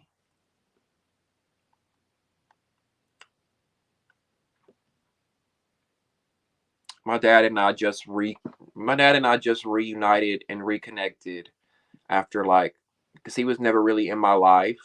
But when I got older, I was like, you know what? I'm gonna forgive him and I want to meet him and I want to try to build a relationship. And I ended up starting a job, y'all. This is how I didn't want to build a relationship with my dad. The crazy thing is like I didn't hate him or anything, but I had started a new job and my dad worked there. How that's how God works. Or if you don't believe in God, the universe. Let me say that because I believe in both. That's how God in the universe works. Okay, I showed up to a job and it was an old job. It was a job I had before, and I went back. I had stopped working on Love and Marriage Huntsville. The show had ended. I needed some, I had to find some other work. So I went back to my old job. And I'm like, what's the odds of that? And my dad was there. And I was like, and mind you, I hadn't seen this man probably since I was 16. And before that, probably what, 5, 6, 7, 8 years old. So bitch, I gagged when I found out my dad was working there. And long story short, we rekindled and we not to tell y'all a sappy father son story, but if your parents aren't in your life, there's hope. My mom's always been in my life, but my dad not so much. My stepdad sort of raised me. Um, but thank you for asking, Leisha Monet. Did I say that right?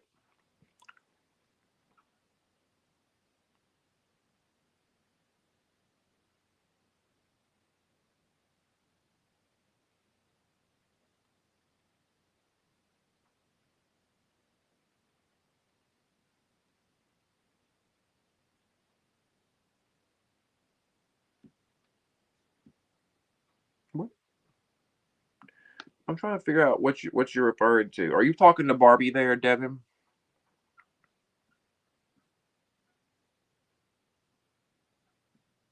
Slow mo lips and crevices is wild. It was, girl. I know you saw that. He's black and white mix. Thank you, Mister. Slow mo booty for here comes Mariah with the excuses. That's why she's lost every round. Right. Mariah, bye. Next.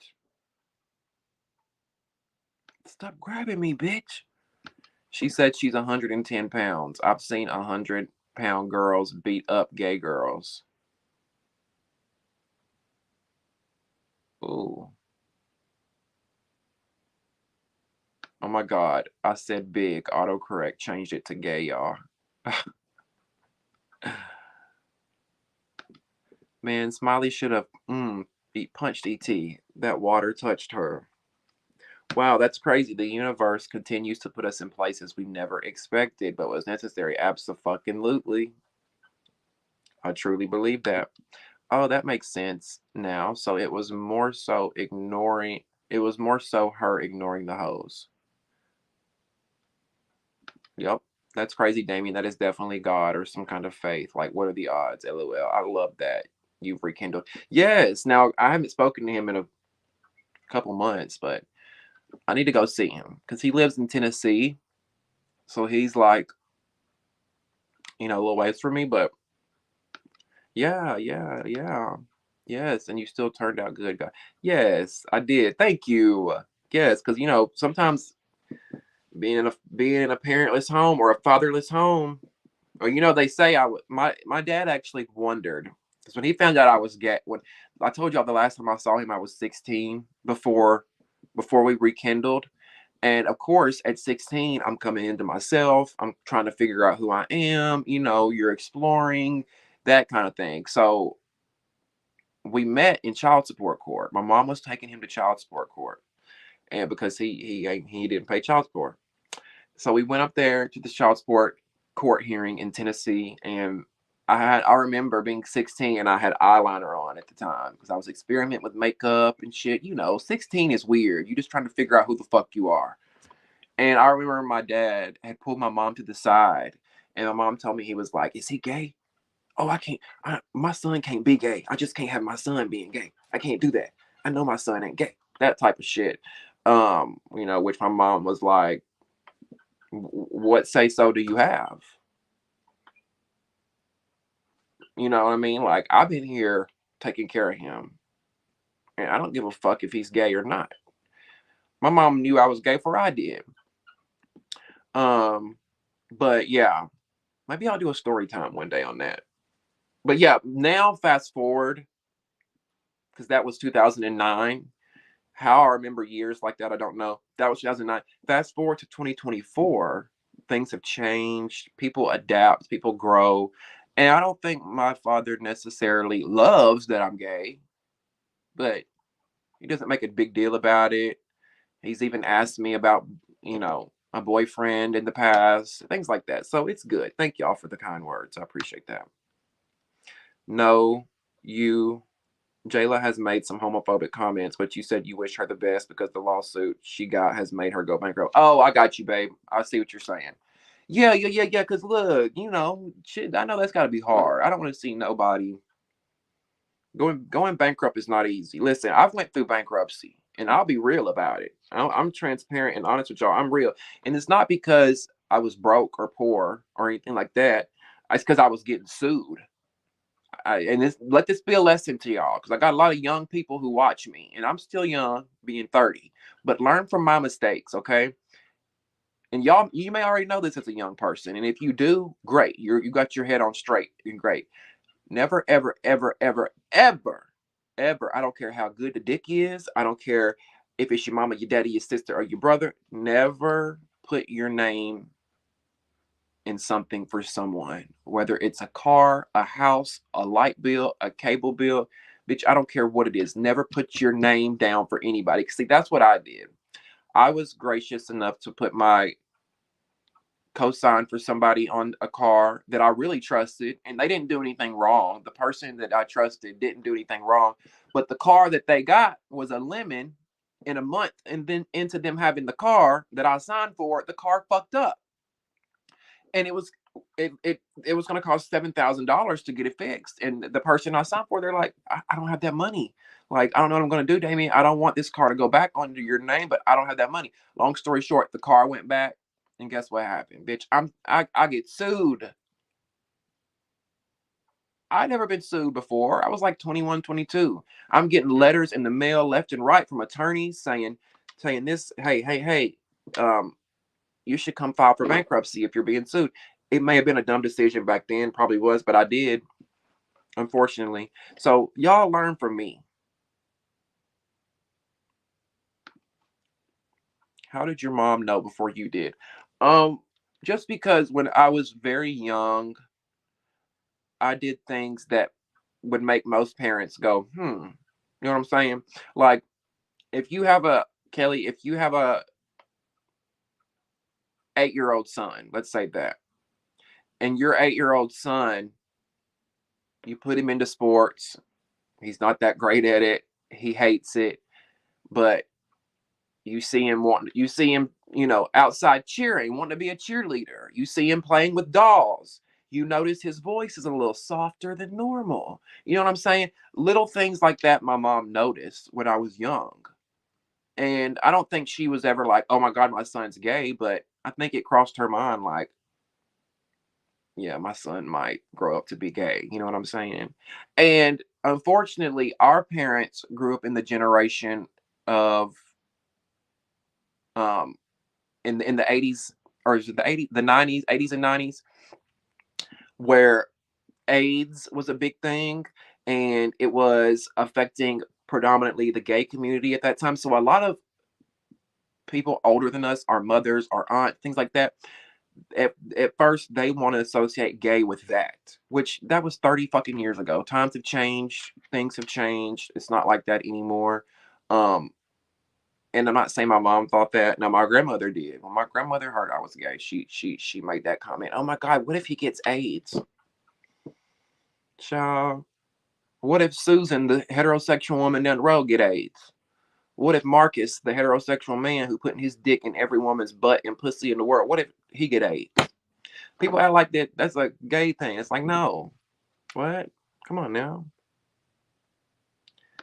Damien, thank you for being so honest and opening up. Oh, absolutely. See, I was over here like, let me shut up and get back to baddies because I'm sharing too much. But let me tell y'all something. Thank you, Mystical. Love you. I'm an open book, okay? And that's what I was gonna say before I wrap this up. Open. I'm not gonna bring anybody up tonight, but we'll do like before we wrap it up. Open dialogue. Any questions? Anything y'all have?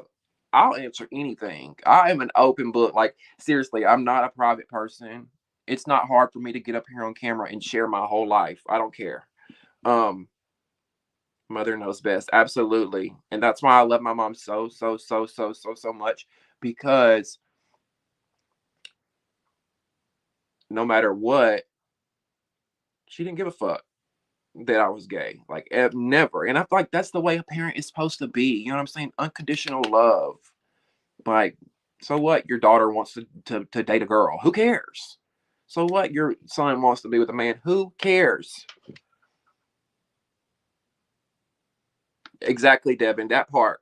That's what they don't tell you. Well, they do tell you, but we don't read it. We just sign because we want to get that house, or we just sign because we want to get that car. You put it on. You put your name on somebody's shit, man. It'll fuck your world up. Thank you, Jordan. Thank you, guys. Oh my God, thank you. You are making me feel so good.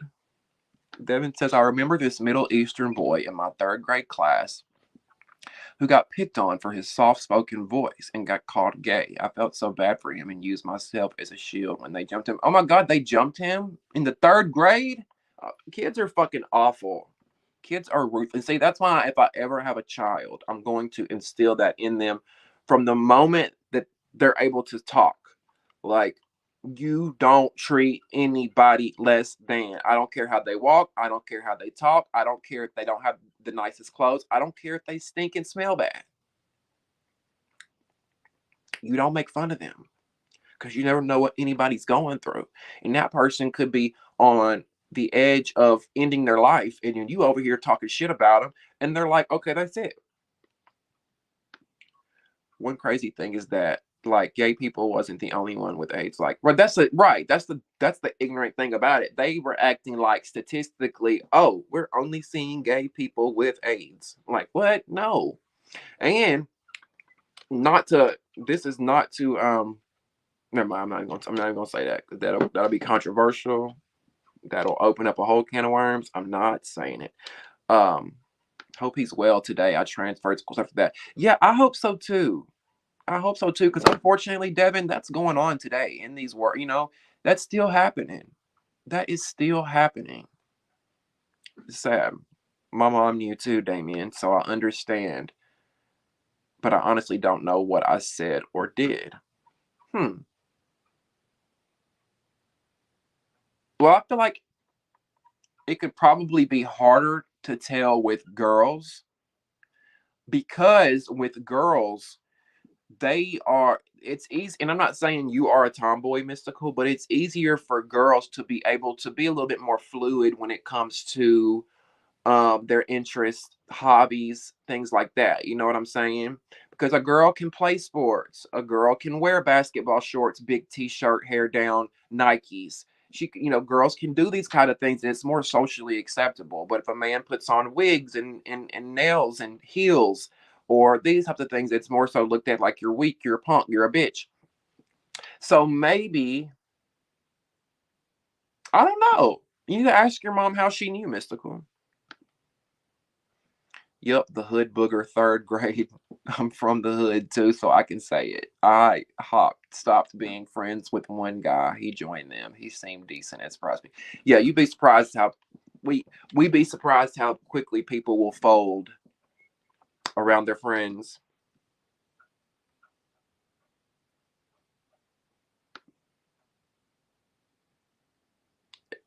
Right, Raven.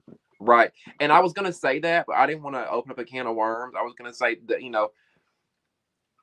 that when it comes to that, the leading case is not in gay men anymore. But I didn't want people to think that I was trying to attack a specific kind of group, because that's not what I'm doing here. And at the end of the day, that can happen to anybody. Um, so yeah, my niece is 10 and thinks she's a boy, wants to be like her big brother, and on her ID she cried and flipped out when they put female. But I don't know. Like maybe she just wants to be like her brother. Um, ooh, Kelly.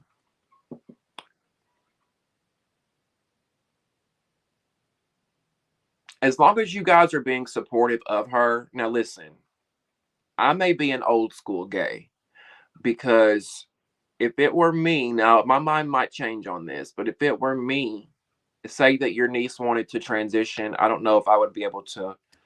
Because, well, when people hear transition, they think that you're castrating children and stuff like that. That's not what's happening. Would I let my 10-year-old niece wear boy clothes, do what boys do? Absolutely. What's the problem with that? You know what I'm saying? I don't see anything wrong with that. Um, yeah, I think Kelly, I think you guys need to just be as supportive as you can. Let her know, you know, whoever you want to be, whatever you want to be, you can be it. Now, you got to wait till you get grown to really do what you want to do, right? That's what my mom used to tell me when I wanted to do things when I was younger. You got to wait till you get grown, baby, before you can do that. And that's what I think you should tell her in this case. Like, if you want to be a boy, you can. You can be the best boy you want to be. Um, but let's wait a little bit. So you get a little older and you can really, really be the boy that you want to be. But in the meantime, let her wear the boy's clothes. Let her play sports. Let her, let her think she's a boy. Let her be a boy. Let her be a boy. That's what I gotta say. That's just me. That might be new age parenting, but I just know when I was younger and when I would be doing the little things that I liked to do, and somebody would say, "Oh, he's a sissy," it's hurtful, as a child. Now you can call me a sissy all day long, and I'll agree with you because I am. But as a kid, that shit hurts because you don't want to be gay when you're a kid because everybody's critiquing that. She probably just had that intuition. Yeah. Mothers know. I'm glad I went to elementary school in my younger years before social media. Imagine being, oh my God, right, Barbie? Our generation, like, we had it the best because it was right before the technological age took over. Bullying in school is real. I was bullied mercilessly, and I'm sure some others in the chat were too. Right. I agree with this, Kelly. Listen to what Devin says. Give her time. Exactly.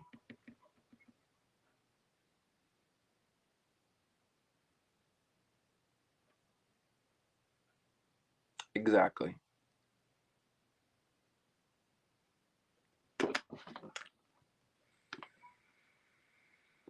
So I wonder what your mom saw.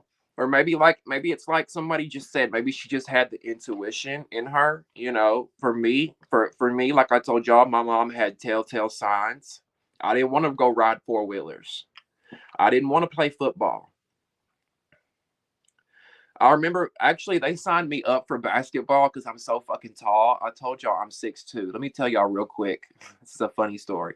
My parents my mom and my brothers would say, "You don't want to play basketball? You're so tall."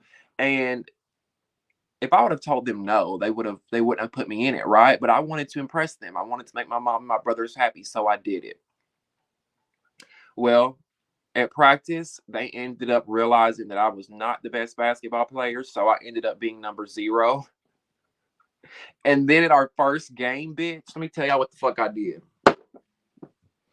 At our first motherfucking game, I get the ball. Mind y'all, I'm 6, 7, 8, 9 years old. But I remember this vividly because it was so embarrassing. My ass gets the ball, shoots in the wrong motherfucking goal. And the one time I score for the other motherfucking team. Needless to say, that was my last day playing basketball. And I think that's when they knew. Yeah. I think we got a little sus on our hands.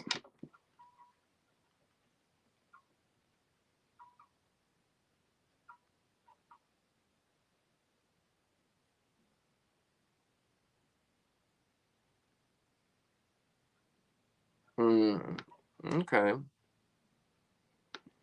Damien, I've heard a lot of talk about old gays and new gays. What are key differences and why is there such a debate amongst it? Just because older gays came from a time where it wasn't as accepted, you know what I'm saying? Like, for instance, Miss Netta. Y'all know Charles and Miss Netta, the viral social media sensation. Charles, your lunch is ready.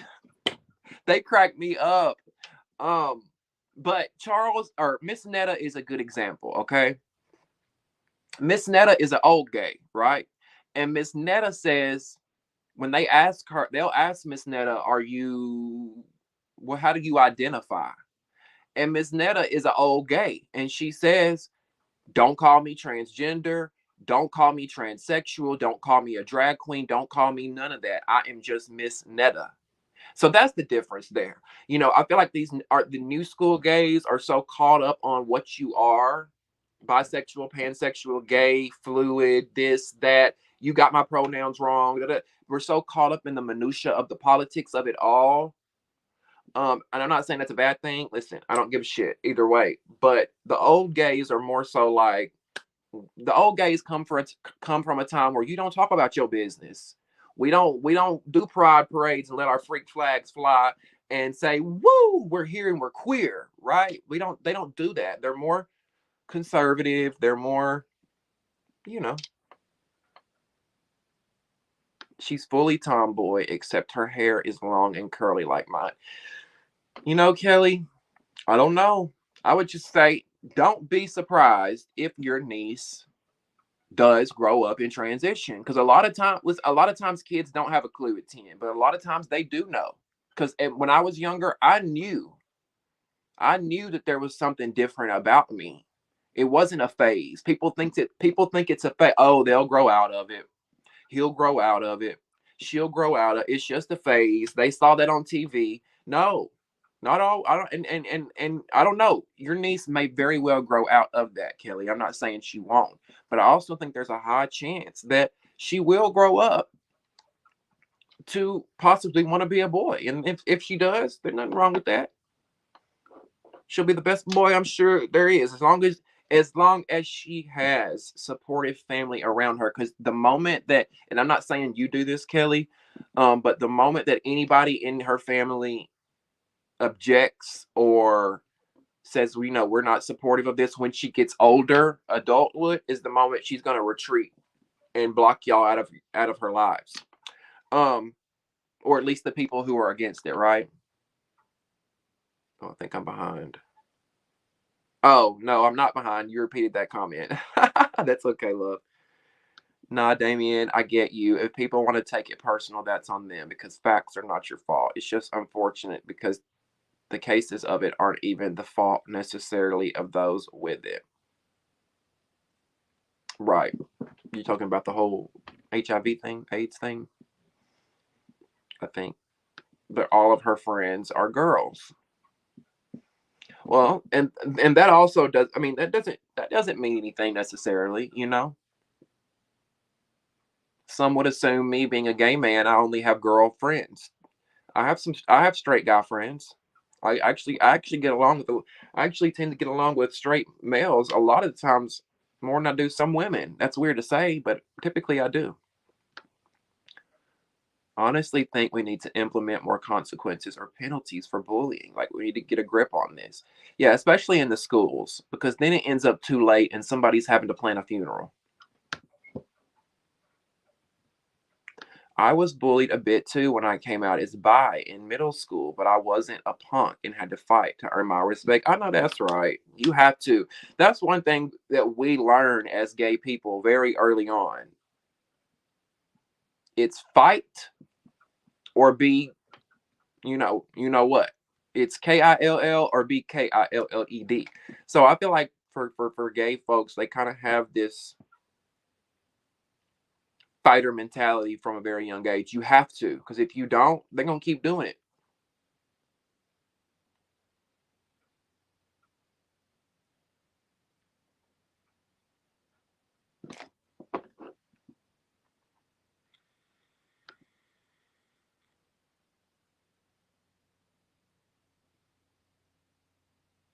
You're right. I think it was because for me, it's because I was so tall. I get that all my life. People ask me, "Do you play basketball? Why don't you play basketball? Oh, you should go play basketball." I don't. The only balls I want to dribble, and y'all know where this is going. Y'all know the only balls I want to dribble, and they ain't the Spalding ones. They ain't the orange one. Well, they ain't the orange ones. Oh, you're saying why do people think tall people, girls or boys, want to play? Right. I mean, I get it. Tall people typically do play ball better, but it's not for everybody, that's for sure.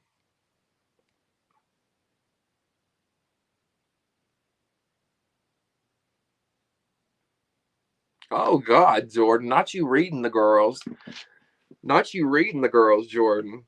I got bullied and he called me faggot. So I said his mama's pussy stank and she a dope fiend. Child, not the dope fiend pussy stinking. You love playing soccer? Okay. Yeah, and that's a stereotype too. I hope I'm not feeding into a stereotype that gay people don't play sports because um it's like I told y'all before, the guy I am dating, let me say that loosely because people will assume that I'm in a relationship. I got a boyfriend, but we just been dating casually for the last few years. He lives in another state, but he was in the NFL for 5 years. Played for the 49ers for 4 years, played for the Oakland Raiders for 1 year. Buff, big, tall, 6'7". Someone consider call him masculine if you want. And I think that's why a lot of people in the sports world can't come out because they're expected to be straight. They're expected to be rah, rah. You know what I'm saying? This tough exterior, what's up, bro? Type shit. Um, they don't give people like me a space to be in sports.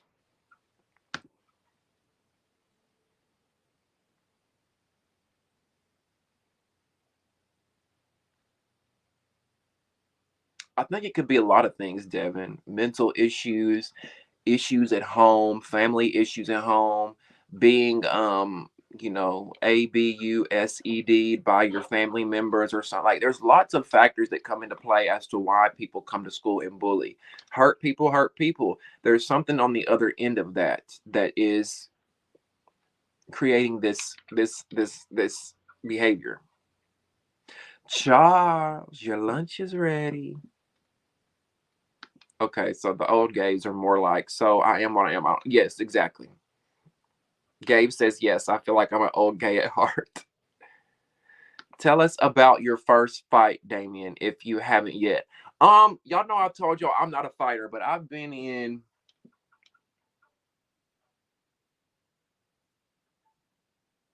three fights my whole life.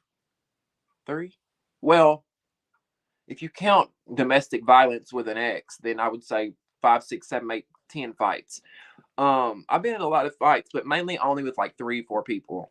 My first fight, y'all ready for this? Y'all probably gonna think I'm sitting up here lying because my stories are crazy, but I promise you I'm not. I got people who can back this up. My friend Brianna. Brianna, if you watching, sis, come in the comments because you was there. I was texting Brianna earlier.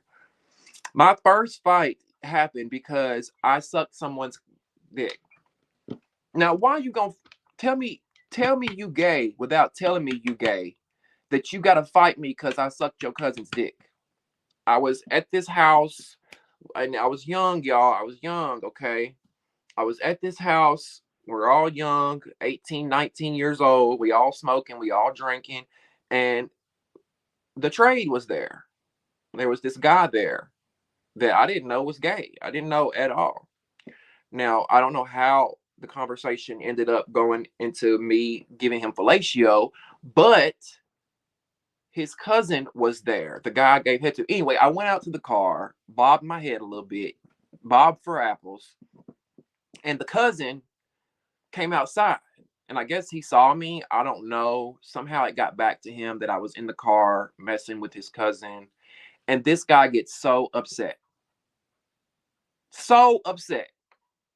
I don't know if he was more upset that the fact that he thought his cousin was gay or if it was the fact that I was doing it, but he wanted to fight me. He was that upset. And baby, we got it scrapping in the motherfucking living room of that house.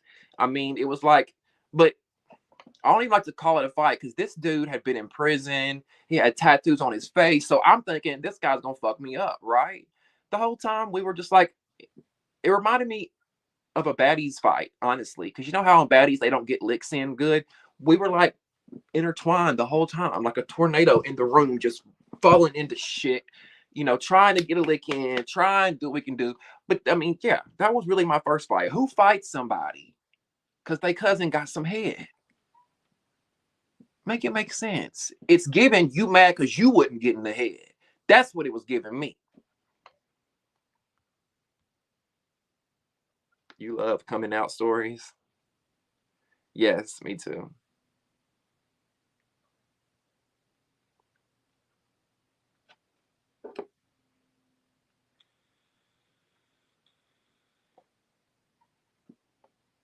Yes, Dorothy, send them to me. Gabe, not you fighting because somebody don't want to. Not you fighting because somebody don't. Oh Lord, y'all, it's going on 1 a.m. I gotta get off here.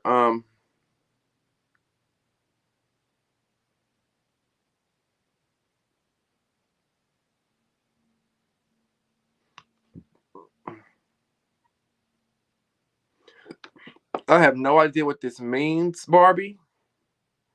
I have no idea what that means, baby. What's that mean? I'm trying to read all y'all's comments. Oakland Raiders is my home team, period. But fuck them, they left the. Oh yeah, because they are what? The Oakland. They're in Vegas now. Is that right? Not the Oakland. They're the Vegas Raiders, Las Vegas Raiders, I think. Yeah, but my dude only played for the Raiders for 1 year because he was in the closet, and the guy he was dating at the time, they got into a fight. It got physical. And then the blogs and CNN and ESPN and everybody picked it up. It was headline news for like the next week that, oh, this NFL player, former San Francisco 49ers player, now Oakland Raiders player, gay. He was completely outed playing for the Raiders. And that's why I think he ultimately left. Why no live? What do you mean, baby? Finna say Damien got a boot? No, not yet. Not yet. Now listen, I'd probably marry the man if he asked me tomorrow, but that's how much I care about him. However, we're in different states and it's long distance. And until you put a ring on it, or not even put a ring on it, until you give me a commitment and say, I want you to be my boyfriend, I'm going to do what I want to do. Okay. Damien, when is your podcast starting back up? So I'm hoping for April. That's what I'm crossing my fingers for. April. And now, if everything goes well, it'll be April. hopefully no later than May. But I wanna make sure the cover art looks good. You know, I want it to be professional. I want everything to look good and clean and crisp. I don't want to give no sloppy shit. So, you know, I don't know if I don't know if I'm gonna pay for a photo shoot or just do my own shit at home. I don't know. I got a lot to think about. But the content, the structure, everything's there. Um, I just got to get the promotional material together to promote it, the flyer, you know, all that good stuff. The podcast logo, the podcast artwork, that kind of stuff. Thank you for asking. I hope to see you there. I'm a honey bun because fuck them kids. What does that mean? Wait a minute. Let me go back to that. So is a honey bun? I don't know. God, I feel stupid. Oh, is that why he said why no live? Oh yes. Thank you, Dorothy. Because wise one, I know that we can stay up here till 6 a.m. Not saying y'all do it. I do it. I get up here, get to having fun, and I'm like, one more hour, and then it's 3 a.m. One more hour, and then it's 6 a.m. And I'm so fucking tired. You know what I'm saying? So yeah, and I just wanted to, after our last week's live, our notorious live, I just wanted to give it a breather for a little bit. I like I said, I told them earlier, wise one, you may not have been here, and it's not even just that fight, or not that fight, not even just that argument or disagreement that we had. It's not even more so that, it's more so I just feel burned out, like burned out from everything. Because y'all, I'm going to my regular job, and then I come home from my regular job, and I'm having to film something, and then that takes a couple of hours because you got to edit it and upload it, and it's like I wanted to shorten my Sunday night a little bit. That's mainly it.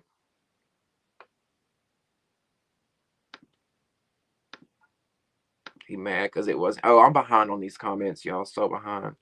Yeah, that's what I said. He mad because it was. That's what everybody said. Everybody told me, they were like, "Why is this dude fighting you for that? Why are you mad because you didn't get some top? You must have been mad." Right, right, right. Not the tornado. You wanted that good head. Not this. Yes, that's what it was, y'all. It was the Smiley and Sapphire hug. And it's not because I wanted it to be that, but that's just kind of, that's how he did me, and I couldn't move. So we're just kind of like. Now, my friend Brianna that I told y'all,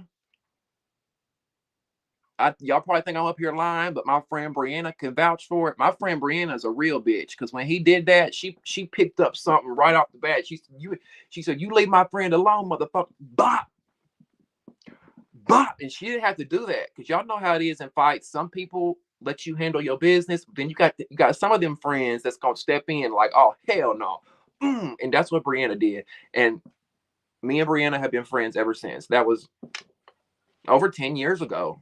Yeah. I was like 18. I'm 30 now, so about 12 years ago. He probably just wanted some head. Oh my God. Yes, that's what it was. It's given he wanted some of that. Y'all, bye, y'all. Good night, y'all. All of your fights were family members? Oh my God. Not you fighting families. If you got to get off, we get it. Yes, yes. I'm about to get off. I'm about to get off. I keep saying that, but I really am about to get off, y'all. Nutted or nutted in? Honey bun or Twinkie? Nutted on or nutted in? Ooh. Ooh. Ooh.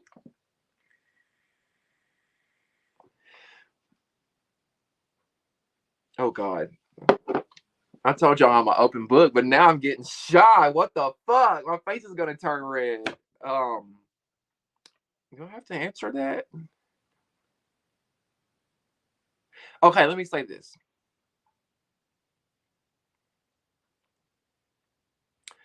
If I know the person and I trust them, and we've had multiple sexual encounters, like a relationship, let's say a relationship, like if it's my man, and we're loyal and we ain't fucking other people, nutted in, okay? Because I love a good come at me, daddy. Nutted on, then that's nice too. But I prefer the other. If, now we ain't letting just Jim Bob down the street nutting us now, okay? Because that's very dangerous. But in my freak fantasy mind, that's what we doing.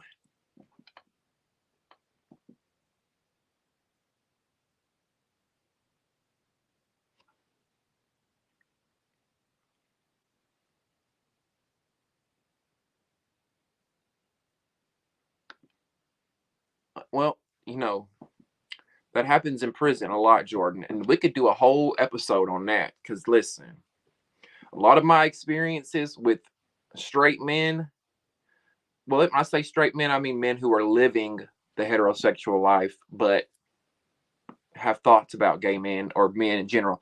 Most of my situations have been from men who are in prison or who've been in prison for an extended period of time. Mm-hmm. Mm-hmm. And you'll know, not always. This is not always the case, but a lot of times you'll know. Cause I used to have dudes like, I ain't gonna get too far into this, y'all. But I used to have men say stuff to me like, I remember one dude asked me one time, I was at a party and it was this older straight man. And I knew of him. And I knew that he had been in prison. And he was like, are you a girl or a boy? I'm like, really? With this on my face, am I a girl or a boy? You know what I am. You know I'm a male. And he grabbed his dick and he was like, well, you better act like one. And I was like, well, god damn, you know what I'm saying? And one of the things I noticed that they all be saying is like they be saying, give me some pussy. And as a gay man, that's the first time I'd ever heard that. Like this was years ago. But I'm like, give me some pussy, huh? I got nuts hanging between my legs. What you talking about? Some pussy. But that's lingo. That's notorious in the prisons. And I actually have a friend who works in the Department of Corrections in prisons, and he's told me that too. That it's very that men are just fucking like crazy in prisons, and that's what they say. They call it pussy or boy pussy. Now I can't get into that because I ain't got a pussy. But hey, whatever floats your boat.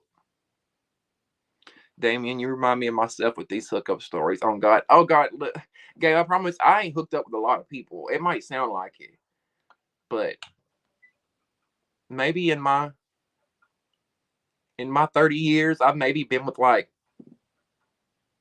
15, 20 people. Is that a lot? And that's not sex. That's not uh uh penetration. Some of them's penetration, but I'm talking about just sexual head, messing around, anything, like 20 people. I think that's good for to be 30. Hell, I got a friend who's fucked like hundreds of people. Raw dog. I have a friend, and I ain't gonna call her out, but I have a friend who told me we were having a conversation one night, and she said, Damien, this may sound bad, but I know you won't judge me. She's like, I've never used a condom, and I've had sex with so many men. I'm like, bitch, if you don't, bitch, why would you tell me that? If you don't take your ass down to the goddamn health department right now, I will go with you. Let's go. What? How you sleep with hundreds of men with no condom? Child. Have you ever had two men fight over you, Damien? Um,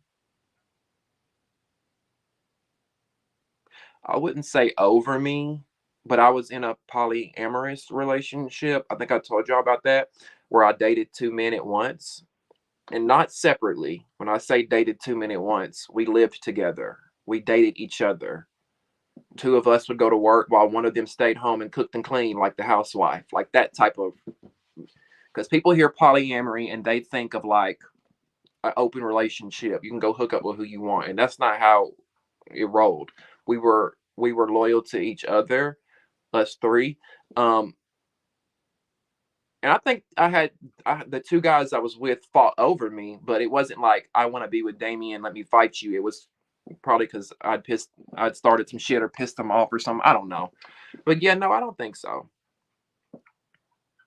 You still want to join our Discord server, Damien? Wise one, I do. I would love to, and maybe you guys can send it to me, and I can like surprise y'all and pop in when y'all are doing it.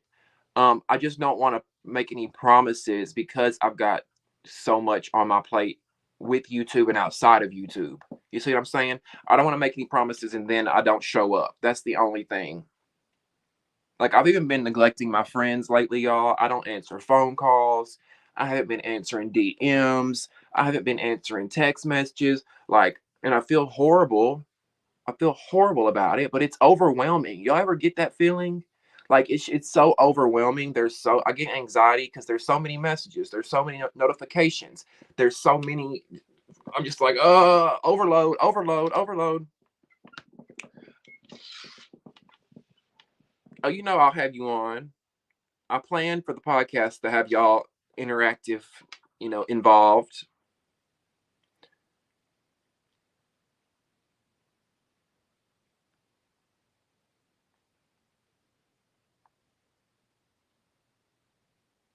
Yeah, it was just some, and oh my God, I'm 10 minutes behind on these comments. But yeah, it was just some disagreements. Got a little tense, it went a direction I didn't want it to go, but ultimately, everybody that was in that live, I think is here today. So, you know, we moved past it, and I want to do that, but I do have to address some things with some individuals when they come back. But that'll happen when that happens. How can I see this last week's live video? Well, unfortunately, I don't think you can, my love, because that live is. That's why I created a separate video. If you go back and watch, there is the Baddies East reunion part 2 video. I did a whole separate video because I didn't want to delete the live and then you guys have nothing to look forward to the next morning. So I made another one. It's not live, but it's my old school recaps. Y'all know how I used to do the old school one before I would go live? Yeah, so if you want to check that out, you can. Unfortunately, just due to and I really wish I could post it for you guys, let you guys watch it. I'm not trying to gatekeep anything. It's not like something very salacious happened. It's not like it was at the end of the day, myself and others were not seen in the best light. That's all it boils down to. And I don't want that video out there. Um, yeah, out of respect for myself and others. I just don't want to put it out there, and I really don't want to revisit it. I'm sorry you guys missed it. I mean, it's nothing. So, like I said, it's nothing that's salacious or, oh my God, what's Damien hiding? Like, it's not. The wise one was there. Mystical was there. Dorothy was there. They can tell you, it wasn't like I was up here banging or anything. Like, I know y'all want to see that. I know y'all would love to see me up here with my back arched or in between somebody's legs going to Pound Town, but it was nothing juicy. Just an argument and a disagreement. That's it. And I know y'all may be thinking, well, why did you delete it? But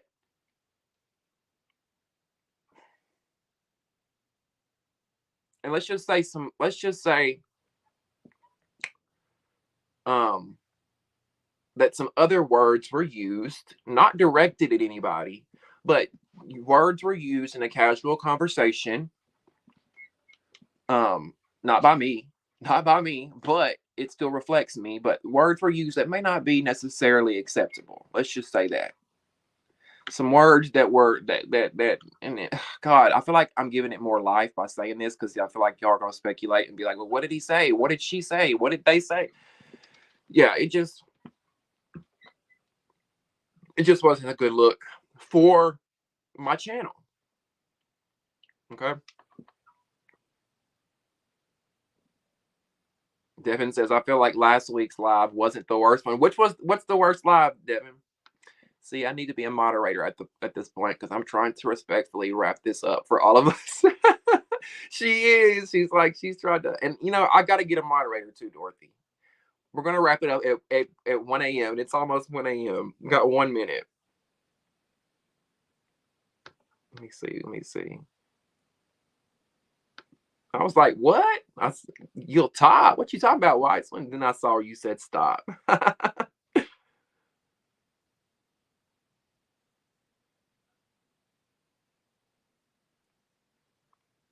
Ooh wee. Yeah, I ain't shaming nobody that's getting fucked by tons and tons of people. Do your thing. I just can't do it because I'm too lazy. Wait, what happened? Kelly told you to be quiet, Dorothy. She said, I respect him too, which is why I was saying we should wrap it up. And please don't call me one. I'm sure we're joking. Lord, y'all, please don't start. Let me get out of here. Let me run. Let me go. Let me go. For y'all start going at it.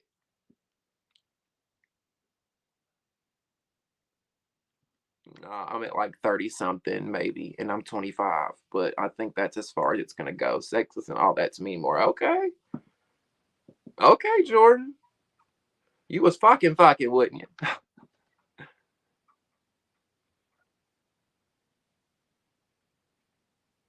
Raven needs the Discord server. Somebody get that to her.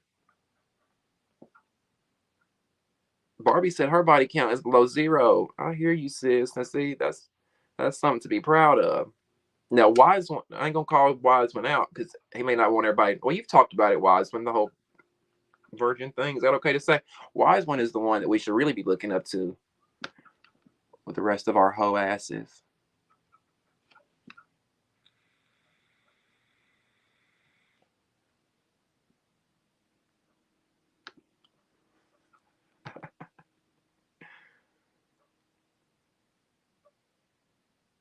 Yeah, Raven, were you here? I don't think you were here, were you? I don't know. Maybe one day we'll do a lost footage episode. I'm kidding. I don't know. Maybe not. Nothing too worse, but just that there's been heavier arguments, including with me. Last week's live was chill me. Okay, were you here at the end of it, Devin? I was also high, so maybe that's why everything seemed chill last live. I'm lost, but was I'm lost, but was there the entire live? No, this happened more so at the end. This happened. We were on that live for 8 hours, y'all. I had to get off. I was so emotionally drained, physically tired. I was just like, I've got to get off of this live now. And that's why y'all, if you were on the live, that's why I ended it so abruptly. I was just like, I couldn't handle it anymore. I was so tired. I was just like, oh my God, what is happening? Um, but yeah. Anyway. Jordan or Wiseman, look. Not we playing not we turning into the matchmakers after dark. You want to be wise ones first, Jordan. Listen at Jordan contradicting herself, himself. I'm sorry, Jordan, if I misgendered you, but your name can go both ways, right? Jordan talking about. Oh, wait, I'm calling you out, Jordan. Where's that comment? Jordan said, "Nah, I'm like at 30 something, maybe, and I'm 25, but I think that's as far as it's gonna go. Sex isn't all that to me anymore." Then look at the little thought pocket. Look at the little thought pocket. Oh, Jalen. Oh, it's Jalen. That's you. Duh, that's you. I'm sorry, Jalen. I thought you were somebody totally different. Okay, now it makes sense. He said he want to be wise ones first. No, I wasn't. I'm still lost. That was a good strain. Let it rest in peace. God damn. Let it rest in peace. Jalen, you need to make a Discord. He said, okay, baby. If y'all two hook up,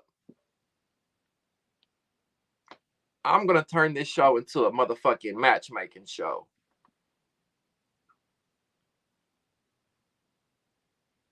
But I'm a bottom. Y'all, I'm weak as fuck. I'm weak as fuck.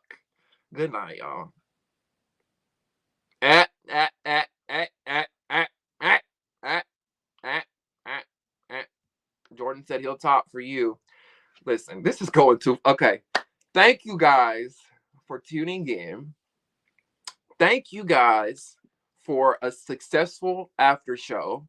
I appreciate you all for joining me and being here. I can't believe we're getting off at a reasonable hour. I appreciate the love. I appreciate the support. I appreciate you being here from the bottom of my heart. I can't say it enough. You guys mean so much to me. And that sounds cliche. You may not believe it. It sounds weird, but it is so, so true. I think about you guys a lot. Um, I'm grateful for you guys. Yeah, honestly, I really, really, really am. This whole YouTube thing has been life changing for me, and I don't know what I would do without it. Like, I don't know what I would do with my days, my Sunday nights, my week without doing this and filming videos and interacting with you guys. And I love you guys so much. And again, I hope you will be front row and center here when I bring my podcast, the Damien After Dark podcast, back for season 4, coming in April. I want to say April. I'm hoping for an April premiere date. And I hope you will join me. Pop culture, celebrities, sex, relationships, all that and so much more. I'm going to do an Ask Damien segment where you can ask me anything you want about my sex life, about my love life, about my family, my friends, what I do. I mean, anything you want to ask me, or if you got, maybe you need some advice, maybe you need my unsolicited opinion. Um, yeah, we're gonna do all that on the podcast. It's gonna be fun. Okay, I promise you, it's gonna be fun, and it's gonna be nothing like the Baddies East After Show. Okay, totally different.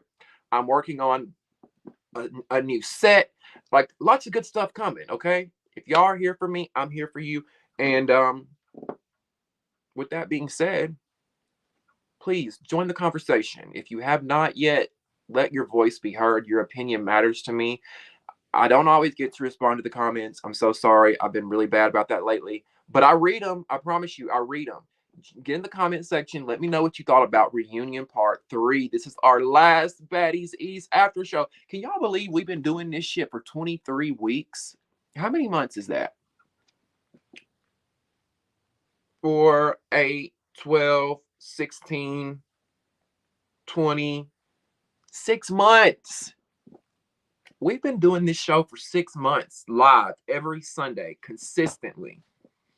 I'm proud of me for showing up, and I'm proud of y'all for showing up too. And I thank y'all for showing up, honestly. Um,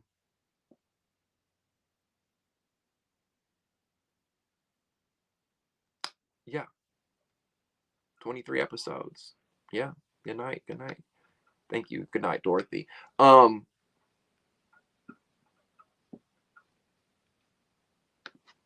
was I gonna say? Yeah. Anyway, if you haven't subscribed to the channel yet, please subscribe by clicking the subscribe button down below this video. Click my face, click the Damien After Dark little tab, and click subscribe. Also, if you haven't liked the video, all 25 of you that are left here, please, please, please click the thumbs up button right down there. It helps me get into the algorithm. The more likes, the more YouTube is going to push this video out into the world. So I need your help, guys. I can't do it without you. I appreciate you so much. Any last thoughts? I think that's it. Any last thoughts, guys?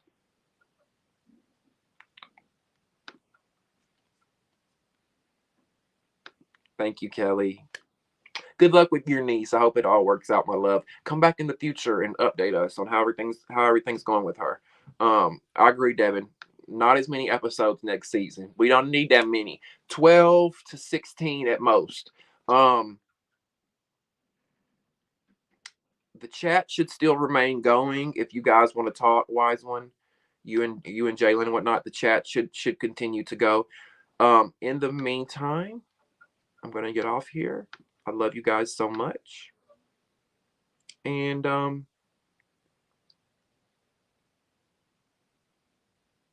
we'll see you next time on Damien After Dark. Mwah. See ya. Love you guys.